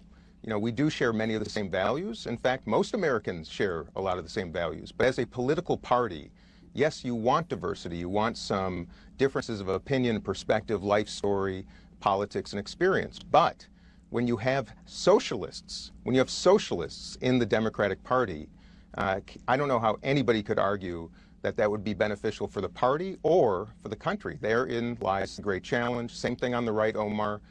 Is MAGA the future of the Republican Party? If it is, there is going to be a new, grand, successful third party in America because the overwhelming majority of Americans want neither far left or far right politics. They want decency, they want common sense, competency, and cooperation. And no party right now is elevating candidates who represent those ideals. First of all, I agree. I don't want Dean Phillips anywhere near my party. Like, fuck him and his right-wing ideology.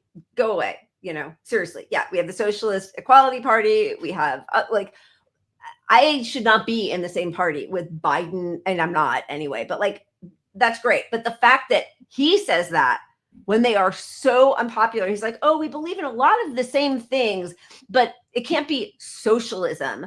And the American people want something more in the center.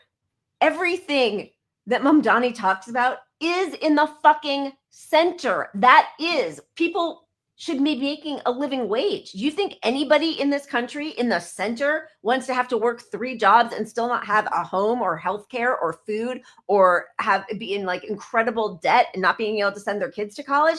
No, the center is what he calls the left. That's the center. Dignified life is the center. Yeah. And look, these are all commercials against Mamdani. Like this is, they're going after Zoran with this. They're like, well, even us Democrats can't have a socialist. You know, they're trying to make socialism like Nazism or something. Like it's who is buying that? Radical left and radical right. Yeah. Yeah, but I don't think anyone is buying this idea that a socialist is somehow some evil person. Like, you can make the argument that socialism is a bad ideology, bad for the country, but like putting it out there like it's an evil thing, like a Hitler kind of Nazi thing, which is what they're doing with this repeated effort to downplay it. It's not playing well. It's not good for Democrats to come out and attack a popular guy like Zoran. Like, it's just terrible. They're missing the moment hugely by design because they don't care. Win or lose. Their job is just to fight against people like this. But like, this poll just came out, support for Medicare for all overall is almost 60% popular.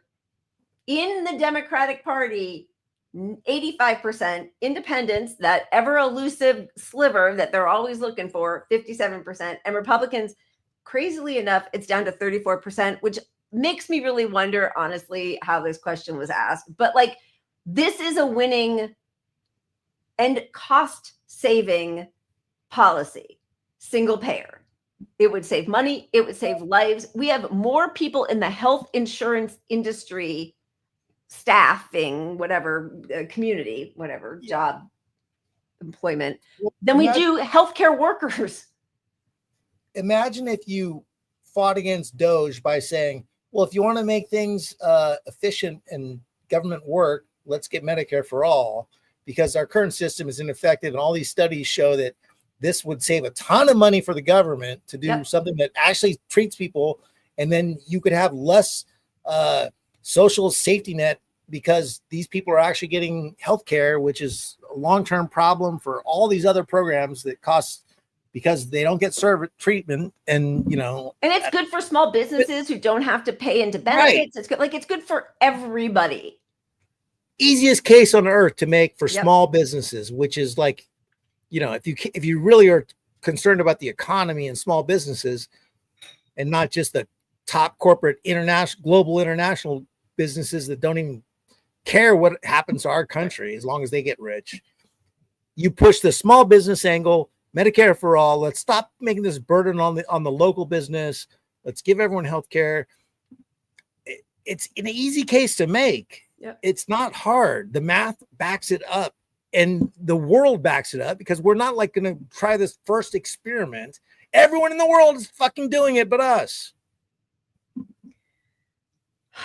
All right, just a couple more glimpses of people against the most popular or the highest getting vote mayoral candidate in New York City ever, who will probably be the mayor of the biggest, most diverse city in the country in a few months. And this is where they are. This is Chris Coons. Well, and I think there are a lot of voters that instinctively like cringe at this idea because they do have those memories, right? And I interviewed Congressman Ro Khanna recently, who's been advocating for the Democratic Party to be the anti-war party. He said that the party has become too hawkish, in his opinion. Is this an opportunity for Democrats to move more in that direction, as you're hearing from Americans that they don't want us? I mean, one of the reasons so much of the president's base is frustrated is because they voted for him because they felt that he was the anti-war president, that he made promises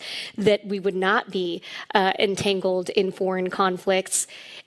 Is this an opportunity for Democrats? Might you be missing that opportunity if you don't sort of look at that messaging as a path for the party? No.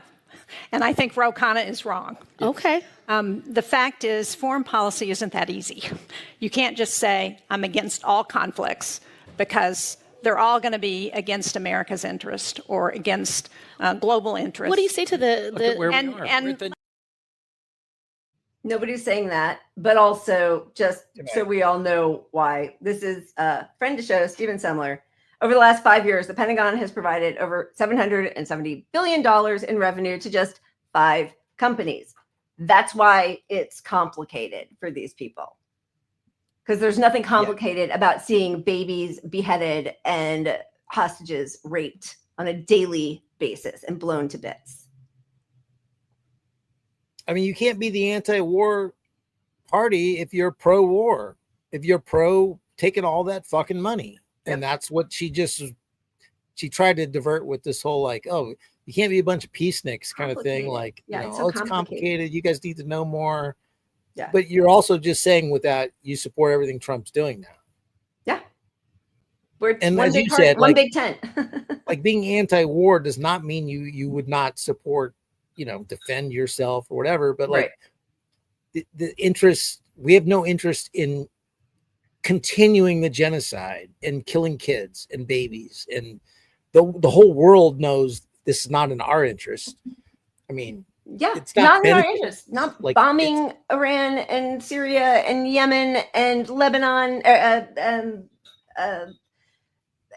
also like, we've just completely forgotten about what we've done to Ukrainians as they're being snatched off the streets, forced to just be, cannon fodder for something that we've known from the beginning they weren't going to win. And that situation to me is more complicated. I mean, it still is horrific.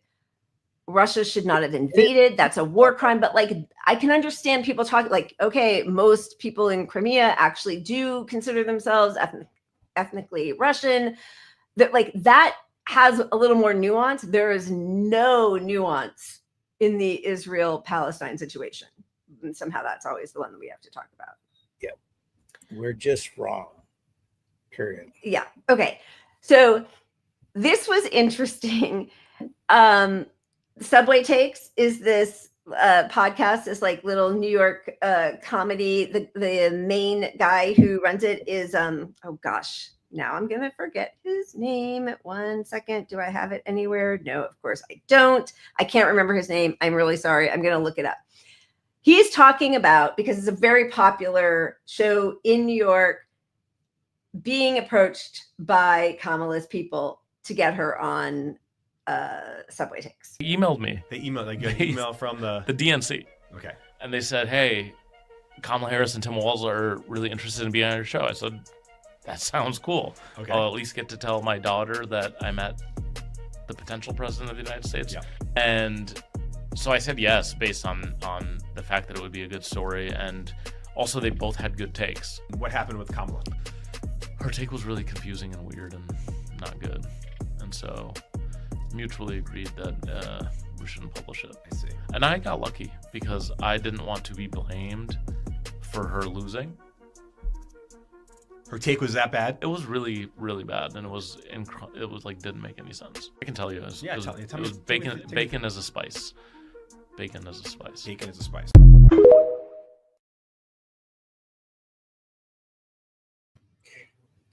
bacon is his face. Horrible. But you know, he's Well, I don't even know if the take is that bad. I mean, but that the could be whole funny. thing must have been so unfunny and so either scripted feeling or like she is so painful. She's Yeah. just so painful. She doesn't believe in anything she says. She cackles and it's awful. And you know, Zainab, we totally agree. But I don't think he's a journalist. So I think it would have like fallen out of his normal realm of just kind of like he often is just talking to people in the subway cars, like just random people, right? That's kind of the whole deal. So he is, but then that became popular and it became celebrities mostly, Right. and like people with up and coming careers, and Right. like so now you never see him talking to a regular Joe. It's just like here's someone, and I'm like, oh, I already recognize you because you're already growing in popularity on this Right. other thing, and Right. but anyway, I don't think he is a journalist. He's not a news guy. He had a little shtick. Right. But so, okay, this is him with Zoran, and then we're going to get into Zoran's choice of personnel. So this will be the last. Actually, I have one more thing, but this was the second to last. Go. Happy 7 Zoran more moment. things, and then we'll get to something else. So what's your take? I should be the mayor. I don't know, man. I'm getting all these pieces of mail. Hold on here. They keep sending me mail that says that you shouldn't be the mayor. What are these guys saying? Okay, let me see. This one says support higher taxes and more fees on New Yorkers. I don't want to pay more taxes. Do you make $1 million or more a year? 100% disagree. So then your taxes are not going up. The only taxes that we are proposing are on the 1% of New Yorkers who make $1 million or more a year. What are you going to do about the price of matcha lattes? 100% not sure. I mean, they're $9. Dude. I only want to make promises. You can win this campaign easily if you lower the cost of matcha lattes. I can only make the promises I can keep. This says NYC can't risk a mayor who supports defunding the police. Well, no matter how many pieces of literature you get sent, I'm not defunding the police. I'm actually working with the police to create public safety by ensuring they can do their jobs, focus on serious crimes, and creating a department of community safety that'll focus on mental health, homelessness. So technically, the police force will stay the same, but there will be more people doing other stuff. And we're saying that no longer do police officers have to do the jobs of mental health professionals and social workers, and instead they can focus on shootings and murders and serious crimes in the city. What the police should do. That makes a lot of sense. You don't see me doing other jobs on the subway. This is my job. This is all I do. Do the job that you signed up I'm for. not driving the damn train. No, you're not. All right, this says that you have a radical plan to put homeless in the subway system. This is just 3 for 3 a lie that you're getting in your literature. Let's look at the little print of who's actually paying for this. This is being paid for by Michael Bloomberg, by DoorDash, and by Bill Ackman. Bill Ackman is a Trump-supporting billionaire. What the hell is DoorDash doing funding an election? It makes no sense. And then finally, Michael Bloomberg dropped $8.3 million on Andrew Cuomo's super PAC. That's the same amount of money we raised for more than 20,000 people. That's the kind of mismatch here between ordinary people and billionaires. Should have used the $8 million to subsidize machos. I mean, seriously, it's a good idea. People would stay in New York. Who does end up leaving the city? Working in middle-class New Yorkers. It doesn't have to be this way, but these guys would rather lie to you every single day rather than admit the fact that the policies they have pursued for so long have left us with the city that we actually have today. At least they spelled her name right. Look, if you are a New Yorker who hasn't voted yet, remember, you can early vote until Sunday. Election day is on Tuesday. This is an election between billionaires and corporations who want to buy this democracy, or the working and middle-class New Yorkers who are being priced out of it. Let's try something new. Okay. Pretty good apart from the defund the police, where I feel like he could have just said, I want to do these things. This is what I mean and what the movement of defund the police means. I mean, he's not saying he wants to abolish. I didn't mind it if he had just said like that. Everything I just told you about letting the police solve their 2% of murders or whatever. But like we are going to reallocate funds because we need social workers. We need different programs. Like if he had just made it that way instead of what he basically. I don't know. But he pushed funding more money. Like he made it sound like you're just going to spend more money. Yeah. Instead of redirect some of that towards these other things. But I think he's trying to placate the people that are like, no, we can't have less cops, like, so I think that's the calculus behind some of that. I think so too. And it's just defund, like, it certainly seems to get a lot of people riled up. And maybe that does make it not the best slogan. I don't know. I didn't come up with it, but also it has actual demands, which he articulates. Right. But that is defund the police, right? Like, it's not, oh, they're not going to get any, but anyway, but mostly like he knows what he's talking about. He believes in those policies. He does believe in defund the police. I mean, he was a big defund the police guy, but I do wish that he had just like turned the phrase a little differently, but then he explains it very nicely. That is what defund the police wants to do. If he had a history of sort of backing off of some of these policies, the more popular you got or whatever, to try to win, because the closer you get to the election, you don't want to be connected to this radical left stuff. He's not doing that. We've seen that. So I give him a pass on like sort of an inappropriate answer. You know, I hear you. Not that it was, but not perfect, but like he went on fucking the Late Show and said, you know, fuck Israel, basically. So like, I'm a socialist. Like, he's not running away from that. Yeah, right. I agree. I agree. Okay. Also unrelated to that, but that guy right there, the Subway guy, I mean, we drink a lot during the show and I'm boozy, but I've noticed he is boozy now on his shows. And that's not a great, no, that guy we saw with Zoran. Kareem Ram. That version of him is way boozier than if you watched him 2 years ago. Oh, interesting. He's like very much like they're editing it out, but he's slurring his words like I would be. Oh, that's I would funny. totally be doing the same thing, but he's like slurring now, which I don't know what to make of that. I like the guy generally. I'm not going to judge. And someone was asking about the MTA cards. That's always his thing. He has the MTA card as a mic. And it's got a little mic behind it. And it's just, okay. So, all right. Before we do the nice other video of Zoran, should we talk about his new his Obama appointment? Okay. So I don't love it, but let's go. Let's talk. We'll talk about it. Okay. Mamdani appoints top DNC and Obama advisor in bid to secure Democratic Party establishment support. This is from the World Socialist website. And then Shama Sawan did a long I read her whole thread on that as well, talking about all the different people that Lerner has worked for and with. And should we just do like a quick rundown of it just so we see? Zoran Mamdani has hired Jeffrey Lerner, a former political director of the Democratic National Committee, to serve as his new communications director. Some on the left are saying that this does not necessarily mean anything bad and that Mamdani may be trying to beat the Democratic establishment at their own game.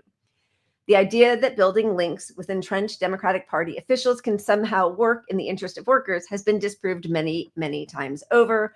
Rather than have such illusions, the working people and the labor movement need to break from the Democratic Party and build a new party for the working class. Towards that, we need independent fighting campaigns with candidates who will not only run on concrete demands, but also be clear that their task is to build mass movements and expose the rottenness of both the parties of genocide and the billionaire class, not to make alliances with either of them. And then she goes on to talk about some of his other appointments. In 2007, Jeffrey Lerner worked as communications director for then New York Attorney General Andrew Cuomo. Lerner served as political director for the DNC during President Barack Obama's 2012 re-election campaign.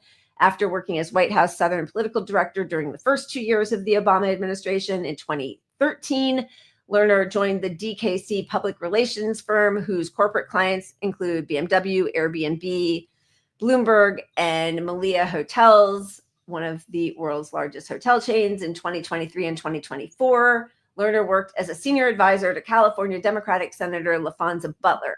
Butler is a past president of SEIU California and close supporter and confidant of Kamala Harris. After SEIU, Butler worked as a high-powered consultant for Uber in 2019, at a time when the company was attempting to defeat the statewide bill to give employee status to Uber drivers. She was part of meetings where Uber was trying to strong arm the unions. After Uber, Butler then became a director of public policy for Airbnb. Both the Uber and Airbnb jobs gave Butler hundreds of thousands of dollars a year in salary, plus at least $1 million in Airbnb stock. Lerner's whole history speaks volumes about which side he's on, the bosses and the billionaires. Mamdani should be bringing working class fighters and socialists into the campaign to build fighting mass movements, not hiring enemies of the working class. Okay, I have 2 points that kind of disagree with each other. Yep. But first point is you do at this level need people experienced in what the job entails, right? So you need to hire, and there aren't people with experience that haven't done evil shit for these companies. There really aren't. I mean, they're not successful unless they've paid their dues and done this evil shit. Secondly, what the fuck? This is scary. I don't like it at all. This guy has been on the wrong side of everything, truly, and we should be very fucking worried about it. Yeah, I mean, I have those exact same 2 thoughts, right? Like, and then the third one I will put in there as somebody in the entertainment industry where we are always desperate for work. There are certain things absolutely we would not do, right? Like there are certain things. Yeah, I'm not going to go work for all the anti-worker movements like Uber and DoorDash and what, I don't know what else. Okay, but what if it's somebody who in the Democratic Party, which is one of the only 2 sort of like true parties in this country where you could make a living working for somebody in it. LaFonza Butler was pushed as somebody who's sort of on the, left-ish side of it, even though she's not. We talked about her when she was, about to be put in. No, consulting. But like does he have to take responsibility for everybody he's worked for in the Democratic Party ever? Because they all suck. Yeah, they almost all suck. And that's the only way to make a living in politics. Like, so, I mean, I hate it. It's all very tricky because look, you could be the guy who did all that evil shit, but that's your expertise. Just like I was in sales for a while. I hate sales. But at some point, if you're a business, you need to hire a salesperson, right? So like, you need to reach out. Like, I guess my point is like, he could be within the party. Yeah. And finally, this is an off ramp for him to be not a fucking terrible person. And we don't know the conversation and inside knowledge that some of these people have. But we also have the experience of trusting 1 million Democratic politicians, Obama included. Yep. And the first thing they do is go to the banks and let the banks run the whole show. So we're right to fucking not trust this move at all and ride his ass 100%. Now, not like wait and just go, oh, he's great. Yeah, don't trust. We just have to get him elected. No, we have to, like that. I totally agree with. And I love that Shama Sawant is calling him out now. And again, like I really think another thing that is so important is when people are quiet because we just need to get this guy elected and then we'll push him left or then we'll hold him to account. No, it's too late then, right? So like this is the time to be like, what are you doing? You're a socialist and that's the guy you hired. Like this would be a time for that guy to come forward or Zoran and be like, listen, I talked with him. I don't like that he worked with these anti-union people. I mean, by the way, the first time we ever showed Zoran, I don't even know if you remember this. It was like 3 years ago when he was on a hunger strike with taxi cab drivers in New York City. Like, was he? Yeah. Like, so I didn't notice him until I freed his nip. Once I saw the nip, I was paying attention. When he was singing his rap songs to his nanny. So like, I do. There is a chance that it is. This Lerner guy has done some really gross things, but like what you said, or works for gross people, he was hoping that anybody in the Democratic Party would rise up and not be fucking disgusting so he could also make a living. before I move on to other comments, or we do, I like Amy. Thank you so much for your super sticker. Amy, cheers. That is awesome. Thank you. I love your refill pups. my cup on that. Cute pups. If anyone ever wants to bring their pups by my house just to say hi and possibly eat my cats, let's do it. Sorry, I didn't The mean first that. part's good. I'm bleeding right now again Oh my God. cat. Yeah, so crazy. let's just. But thank love you, my Amy. That's so nice. Amy, you rock. But you know, like as Zainab says, she has experience, and there are many people out here with experience, and like people on the true left get blacklisted, right? So that sucks also. And somebody like Zoran riding on this huge wave could maybe bring up the people on the true left, true socialists. I mean, but mostly I think it's just important not to pretend that this isn't happening, to call it out, to know that we've been disappointed forever and we will probably be disappointed again, but also this might be, and honestly, look, none of us know what any of this means, but like it's a signal to the party that he's playing ball on some level, right? I don't know how it isn't a signal to the party that he's playing ball, which makes me nervous as hell. So if he's signaling to the party that he's playing ball with this guy, what power does this guy, what power is he going to have within the party? And did Zoran already make some deals with the party that we're even hearing about this? These are actually scary things because we need to know what his impetus, why did he choose this guy? Like knowing that his base is so informed and active that they're going to know, they are going to know locally in New York. We all know already that this is an Obama appointee.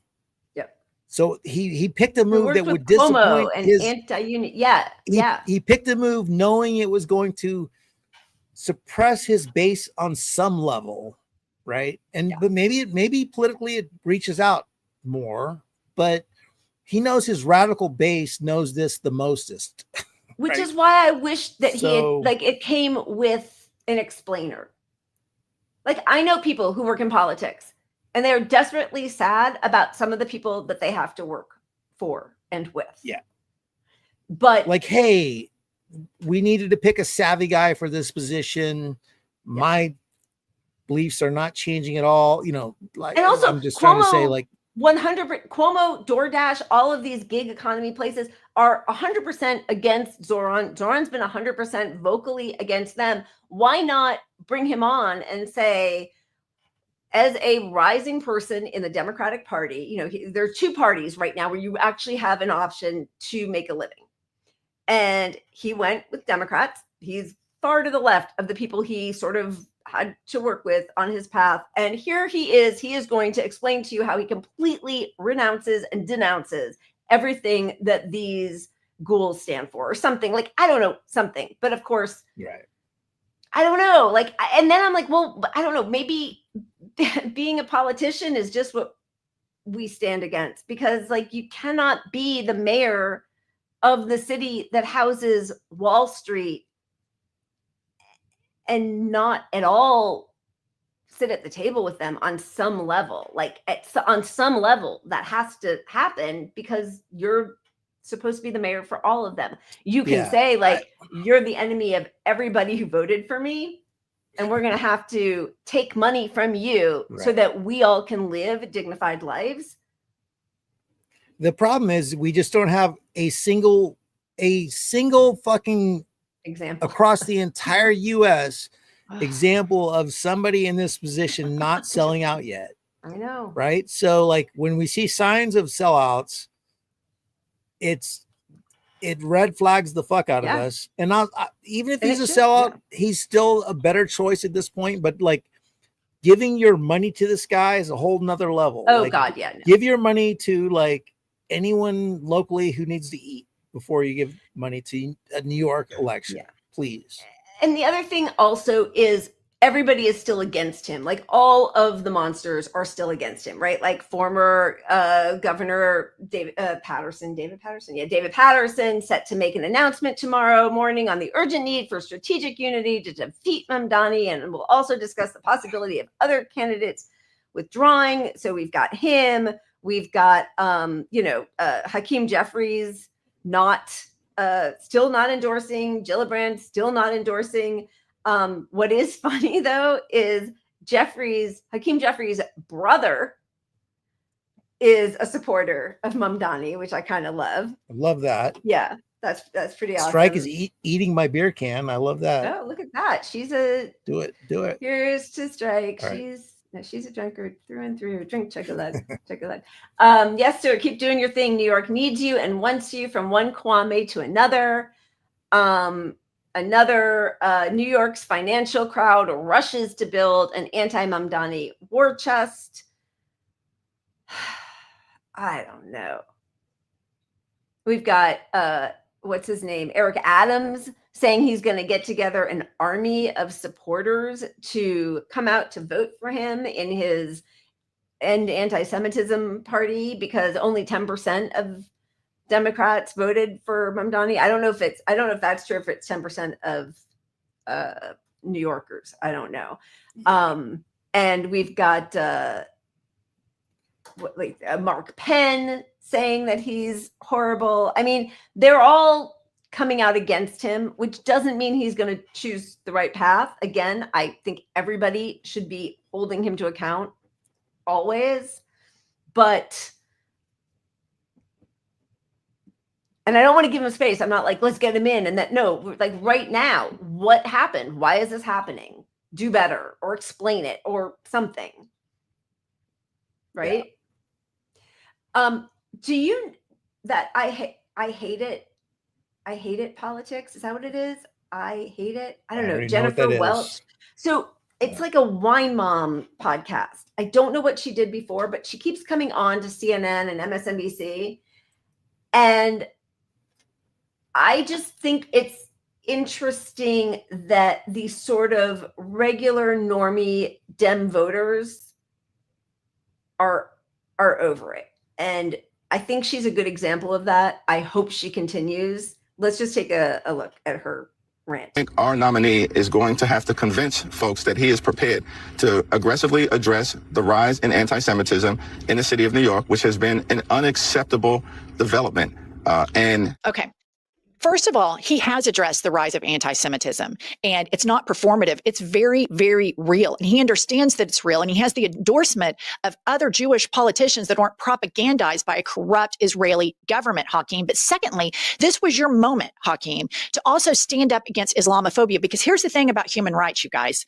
You don't get to cherry pick. If you're against anti-Semitism, then you have to be against Islamophobia, homophobia, racism, and down the line. Also class warfare, this bigotry towards poor people is just abhorrent, which disproportionately hurts people with the color of Hakeem Jeffries' skin.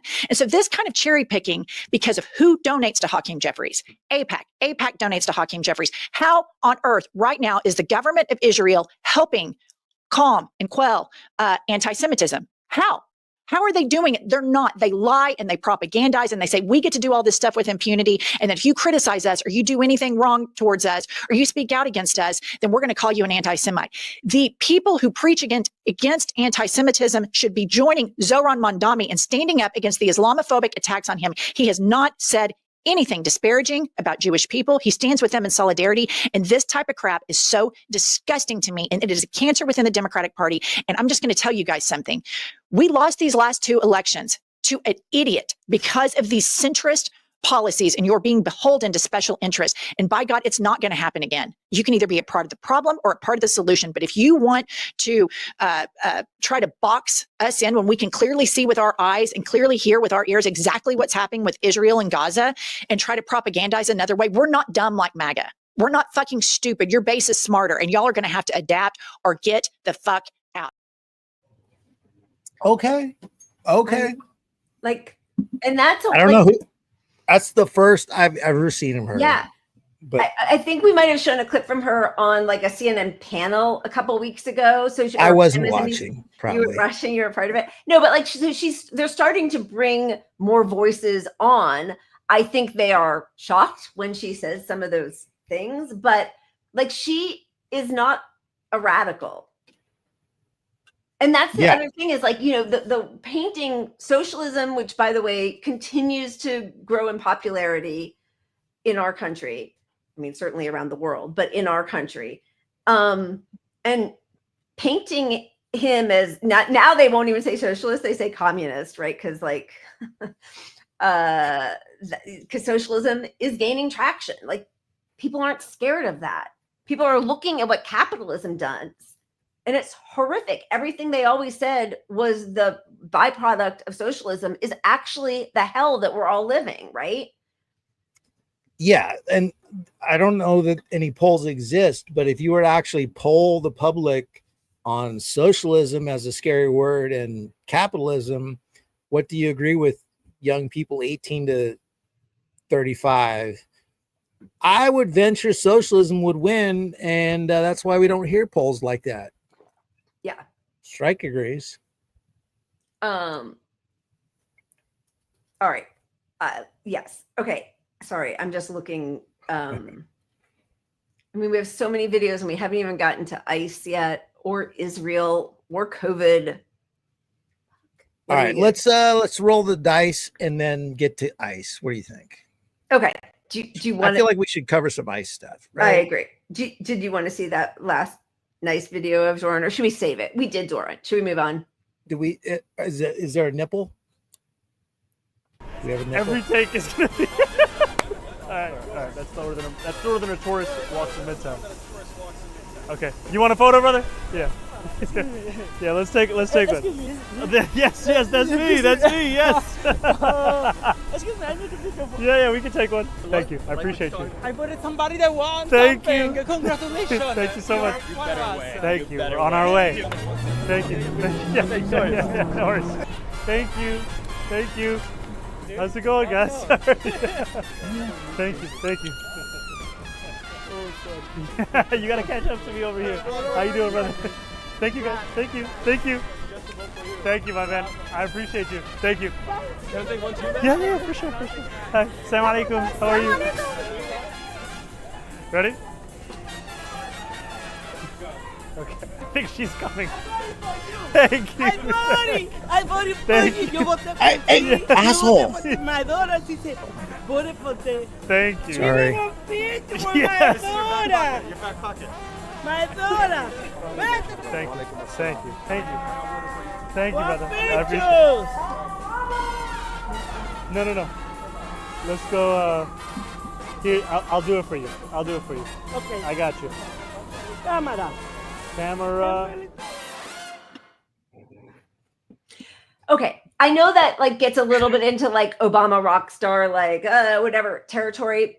To me, though, he feels like he's actually running to be mayor of the city he loves. Like he's there with the people, shaking hands, laughing, eating at halal carts, eating like rice with his hands as he answers questions about some difficult, not difficult, but like, possibly treacherous areas of politics, which shouldn't be, but like Palestine or, globalized intifada.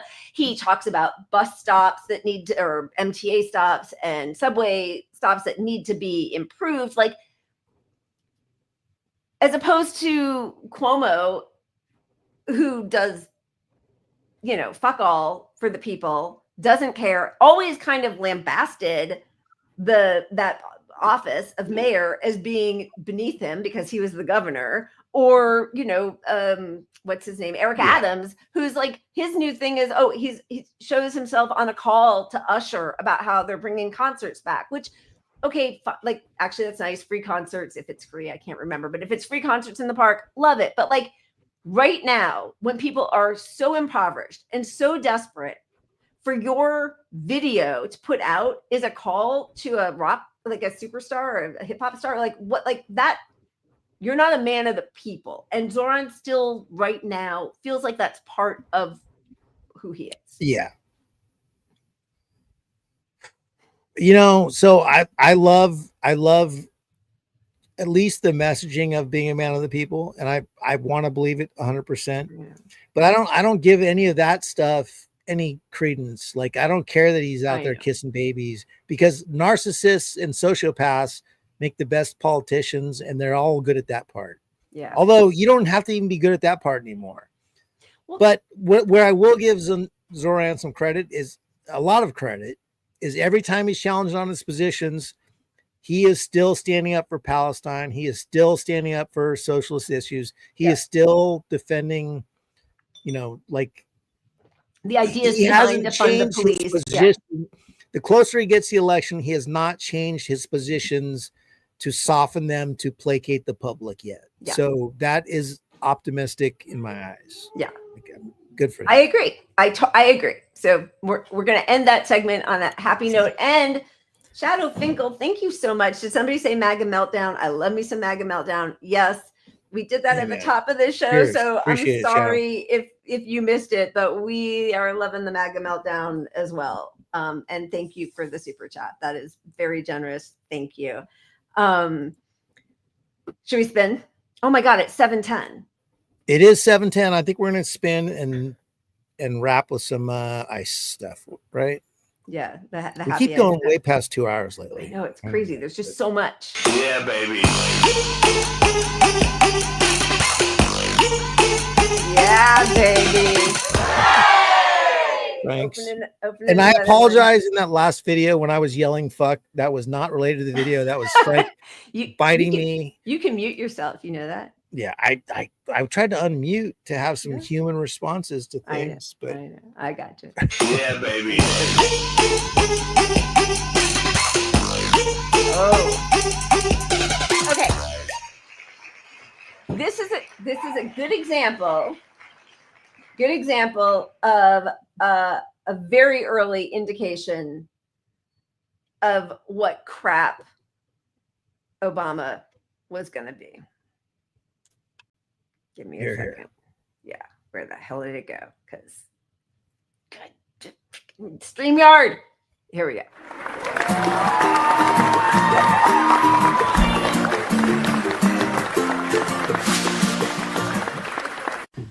Where governments lie, God does not lie. Where governments change, God does not change. And I'm through now. But let me leave you with one more thing. Governments fail. The government in this text, comprised of Caesar, Quirinius, Pontius Pilate, Pontius Pilate. The Roman government failed. The British government used to rule from east to west. The British government had a Union Jack. She colonized Kenya, Ghana, Nigeria, Jamaica, Barbados, Trinidad, and Hong Kong. Her navies ruled the 7 seas all the way down to the tip of Argentina in the Falklands. But the British government failed. The Russian government failed. The Japanese government failed. The German government failed. And the United States of America government, when it came to treating her citizens of Indian descent fairly, she failed. She put them on reservations. When it came to treating her citizens of Japanese descent fairly, she failed. She put them in internment prison camps. When it came to treating the citizens of African descent fairly, America failed. She put them in chains. The government put them on slave quarters, put them on auction blocks, put them in cotton fields, put them in inferior schools, put them in substandard housing, put them in scientific experiments, put them in the lowest paying jobs, put them outside the equal protection of the law, kept them out of their racist bastions of higher education, and locked them into positions of hopelessness and helplessness. The government gives them the drugs, builds bigger prisons, passes a 3-strike law, and then wants us to sing God Bless America? No, no, no. Not God Bless America. God damn America that's in the Bible for killing innocent people. God damn America for treating us citizens as less than human. God damn America as long as she tries to act like she is God and she is supreme.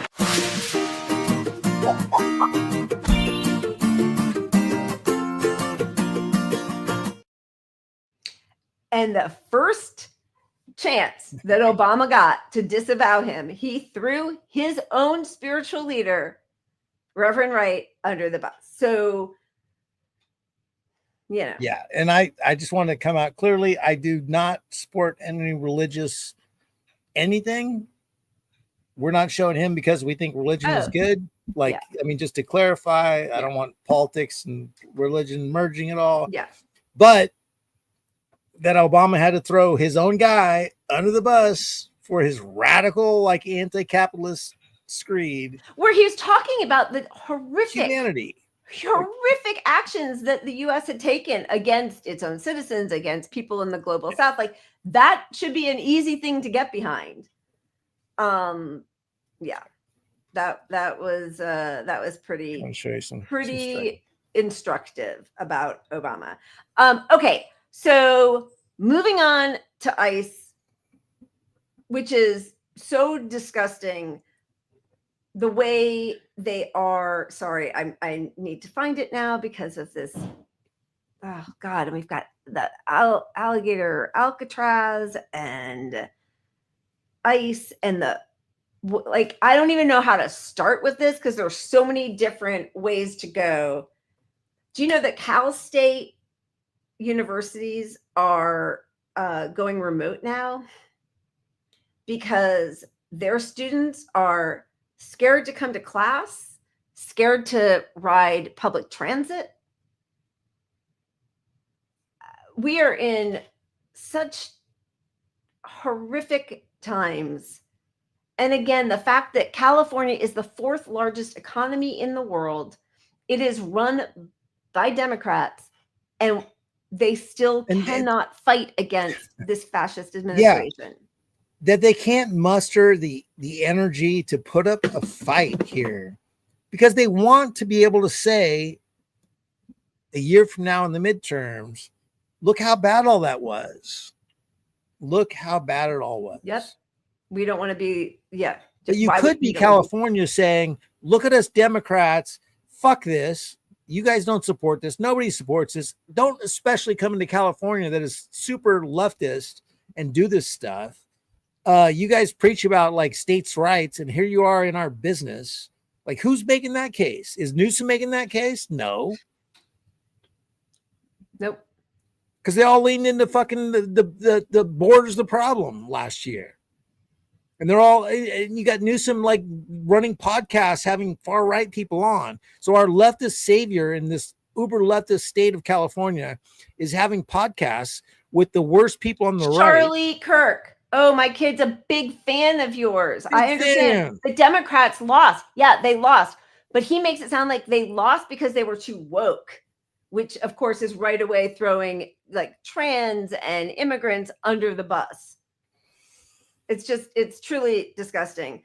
While I'm waiting for a couple of videos to come in, some of the very people we are targeting when the GOP response to the floods in Texas was so pathetically and murderously slow because of the lack of funding, because the call centers were understaffed, because Kristi Noem has no business being at the head of any department. Guess who actually showed up to help people in Texas? Larry Lida says to apply for a green card for the Mexican rescue team that rescued his family and that they will not be restricted from entering or exiting the U.S. border in the future. This statement caused a public outcry because Sheriff Lida, who is known for being tough on immigrants, has finally broken his silence by standing in front of the camera with a solemn look on his face and saying, "I owe them my family's life."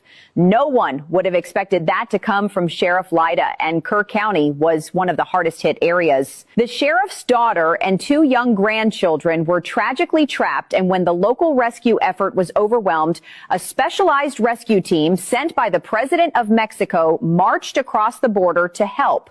Relying on extraordinary courage, the team managed to reach the isolated farmhouse and safely rescued all those trapped, including the sheriff's family. Sheriff Lyda could no longer look at his neighbors across the river the way he used to, that human life has no nationality. About a people, the Mexican people, they showed the world once again that when it all falls apart, they're the first ones to start rebuilding. I mean, there's so many it's videos. all so Sometimes they're fucking stupid. Like, the immigrants are not the problem. These are Mexican workers in nationals. particular are the biggest. They do more for America than we do. They are the ones building this fucking country. There's video of them having to go past chain link fence with barbed wire on the top. Like, to help save people in a country whose, politicians have been so reprehensible and dehumanizing to them. Yeah, but all these people are like, oh, well, we'll give a carve out to my farmer friends because the farming industry needs it. Oh, we'll give a carve out to the hotel people because they need it. We'll give a carve out to, this guy. They saved my family, so there's a couple nice ones there. Like, it's all ridiculous. Like, they have never been the threat. They are not the threat. The threat is white nationalism and capitalism, which is what's keeping us all impoverished, as opposed to immigrants coming to steal your jobs. No, everybody should have a thriving wage, and we should not be dehumanizing anybody. And now, yeah, exactly, the good ones fallacy. And then it turns out to be everybody you ever come into contact with, right? Like, they're all the good ones. Yeah. Like, I mean, and obviously so much more good than us. Like, I'm telling you, people. I know a lot of these people. We all any group of people has good and bad people, whatever it is, but like, the criminalization of just not being born within our borders to other people born within our borders is insanity. It's not the way to be part of a world. And to see, and this keeps happening, like, this has been repeatedly happening when we had our wildfires back in January, and our fire department was, again, because of capitalism, trying to save money. We didn't have enough trucks. The fire department, the chief wasn't, or no, actually the chief of the fire department was trying to get people out there. It's lucky. But again, our neighbors down south came in to a place where they know they have been demonized by the people in power to help other people. And that is why I feel like, that working class solidarity knows no boundaries. Like, that is just something I know we all know, but to keep stressing, because that's just so beautiful and courageous and kind. Like, it's also, to me, a warning, like, stay away from that working class solidarity that preaches working with the worst people who support this white supremacist shit, or, like, stay away from the ACP, stay away from a lot of these fucking let's work with Boogaloo Boys people, because they're not, that's not worker solidarity. That's not. Anytime any group wants to point at some other group and say they're your problem, that's fascism. Fascism always kicks down at someone below them. If you're going to have any sort of worker movement, you don't blame even the guy who crossed the border illegally. You blame, why did he cross the border illegally? The system made him cross the border. Right. Climate change made him cross the border. The fact that our country contributes to more than any other country, and our rich people especially, more than any other people in the world. And they're just a fucking person trying to work. So, which we're all going to be climate refugees at some point. Like, again, like, even if the person doesn't have empathy for other people going through something, or realizing our own culpability and why they are suffering and desperate to leave their situation, know that everything that unfortunate people people are dealing with in unfortunate situations, desperate situations right now. We will all eventually be disabled, climate refugees, criminalized for poverty, whatever it is. And poverty drives people to crime, right? Like it's not a natural instinct for most people to do crimes, except for billionaires. Yeah. But you're taking like, like I said, at Home Depot, I would see like 20 people at every Home Depot I go to every day, right? I'm an electrician. I'm at Home Depot stopping by for last minute parts all day long, every day. Nobody's there now, right? Yeah. So just on those 20 people, which around town is probably 500 people, do you think this whole action made them more likely to be criminals or less likely to be criminals? Right. What's the outcome that I'm not saying they're bad people. These are good people. But like you need to feed your family. Yeah. And these are the people that aren't even employed in the system yet, which is most, like thousands more are actually working every day, not trying to get the day job. But even these day job people, like they're trying to get some money in a way that is fucking, we should want someone to get money here. Yeah. Give me some opportunity to make some money. Yep. And you're saying that's now off the table. So how does that help our safety? Like that, it's all ridiculous. Like even if you're a xenophobic piece of shit racist, it doesn't help your safety to say we're coming for all you people. None of it is good. It's all bad. I mean, and also like, they're getting arrested is stolen, kidnapped at work, at doctors, at your immigration appointment. Like you're following the law. Now they're not going to. Why would you show up for an immigration appointment if you know that ICE is just going to be there to arrest you? And so now they're being criminal. Now they're going to get docked for that. And they paid $97 billion in taxes. Do you think they're going to keep paying $97 billion in taxes when putting their name on a tax document makes them more likely to get deported?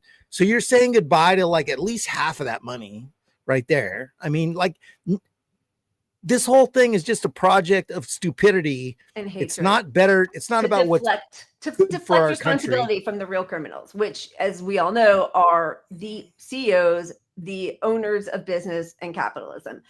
Wage theft is a way bigger issue, way bigger crime. It's a $50 billion a year crime. It does not even compare to petty crime. Murder, violent crimes are way down. And between wage theft and between the way capitalism and business owners and filthy rich people are destroying our climate, 10 million people, this statistic always blows me away. 10 million people die every year because of pollution. I mean, the air quality, the water quality, wars, bombs, like our only export in this country. That's what we are contributing to the world. So, and to criminalize the least amongst us, the people who have the least, who we've destroyed their homes, their home countries, it's just despicable. And those Mexican firefighters, I mean, it really just like, it breaks my heart to know what they have to fight against. And that, President Sheinbaum sent them here knowing, I mean, smart move, obviously, but like also knowing what they might face with these crazy ICE agents who might just, open fire on them because of their brown skin and Spanish speaking. I know we said we were going to do a whole thing, but what do you think? Yeah. All right. Wednesday, if there's no new news on anything else, we really have to talk a lot about what's happening in Israel right now. I mean, I can't believe Netanyahu just like paraded himself around our country, not arrested. People are lining up to take pictures with him, except for Cory Booker. Yeah, what a we world. let all that go. There's so much. There's so much. We could go on for another 3 hours, but it's a whole show. Wednesday, we're gonna just like, yeah, okay. All right. I want to just give this a quick introduction. This is flare.usa. They come out every Monday at 3 p.m. to protest the offices of the Heritage Foundation in DC. That's what we're going to go out on. You guys are all awesome. Thank you for being such a lively, knowledgeable chat. Thank you for all your super chats, all your support, your retweets, your likes, your comments. It really helps us. We love being here with you guys. Cheers. And please leave a comment on YouTube about how much you love Lila's Palestinian earrings. That would help us, the algorithm, a lot. I love them. I love them so much. They make me happy. All right. Love you guys. Are you pushing?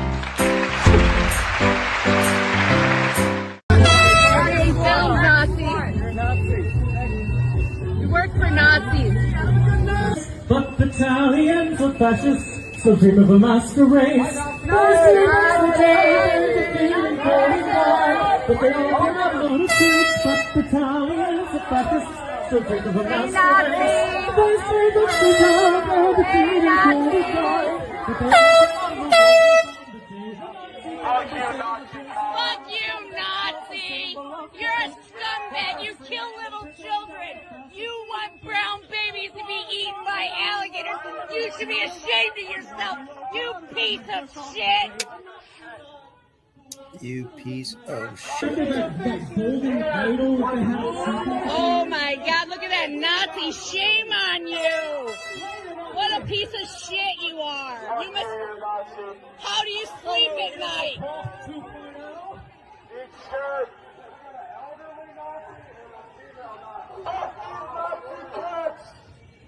Who the fuck do they think they are? Nazi press! Like this weird ass looking dude right here! Look at this Nazi! Fuck you, fascist!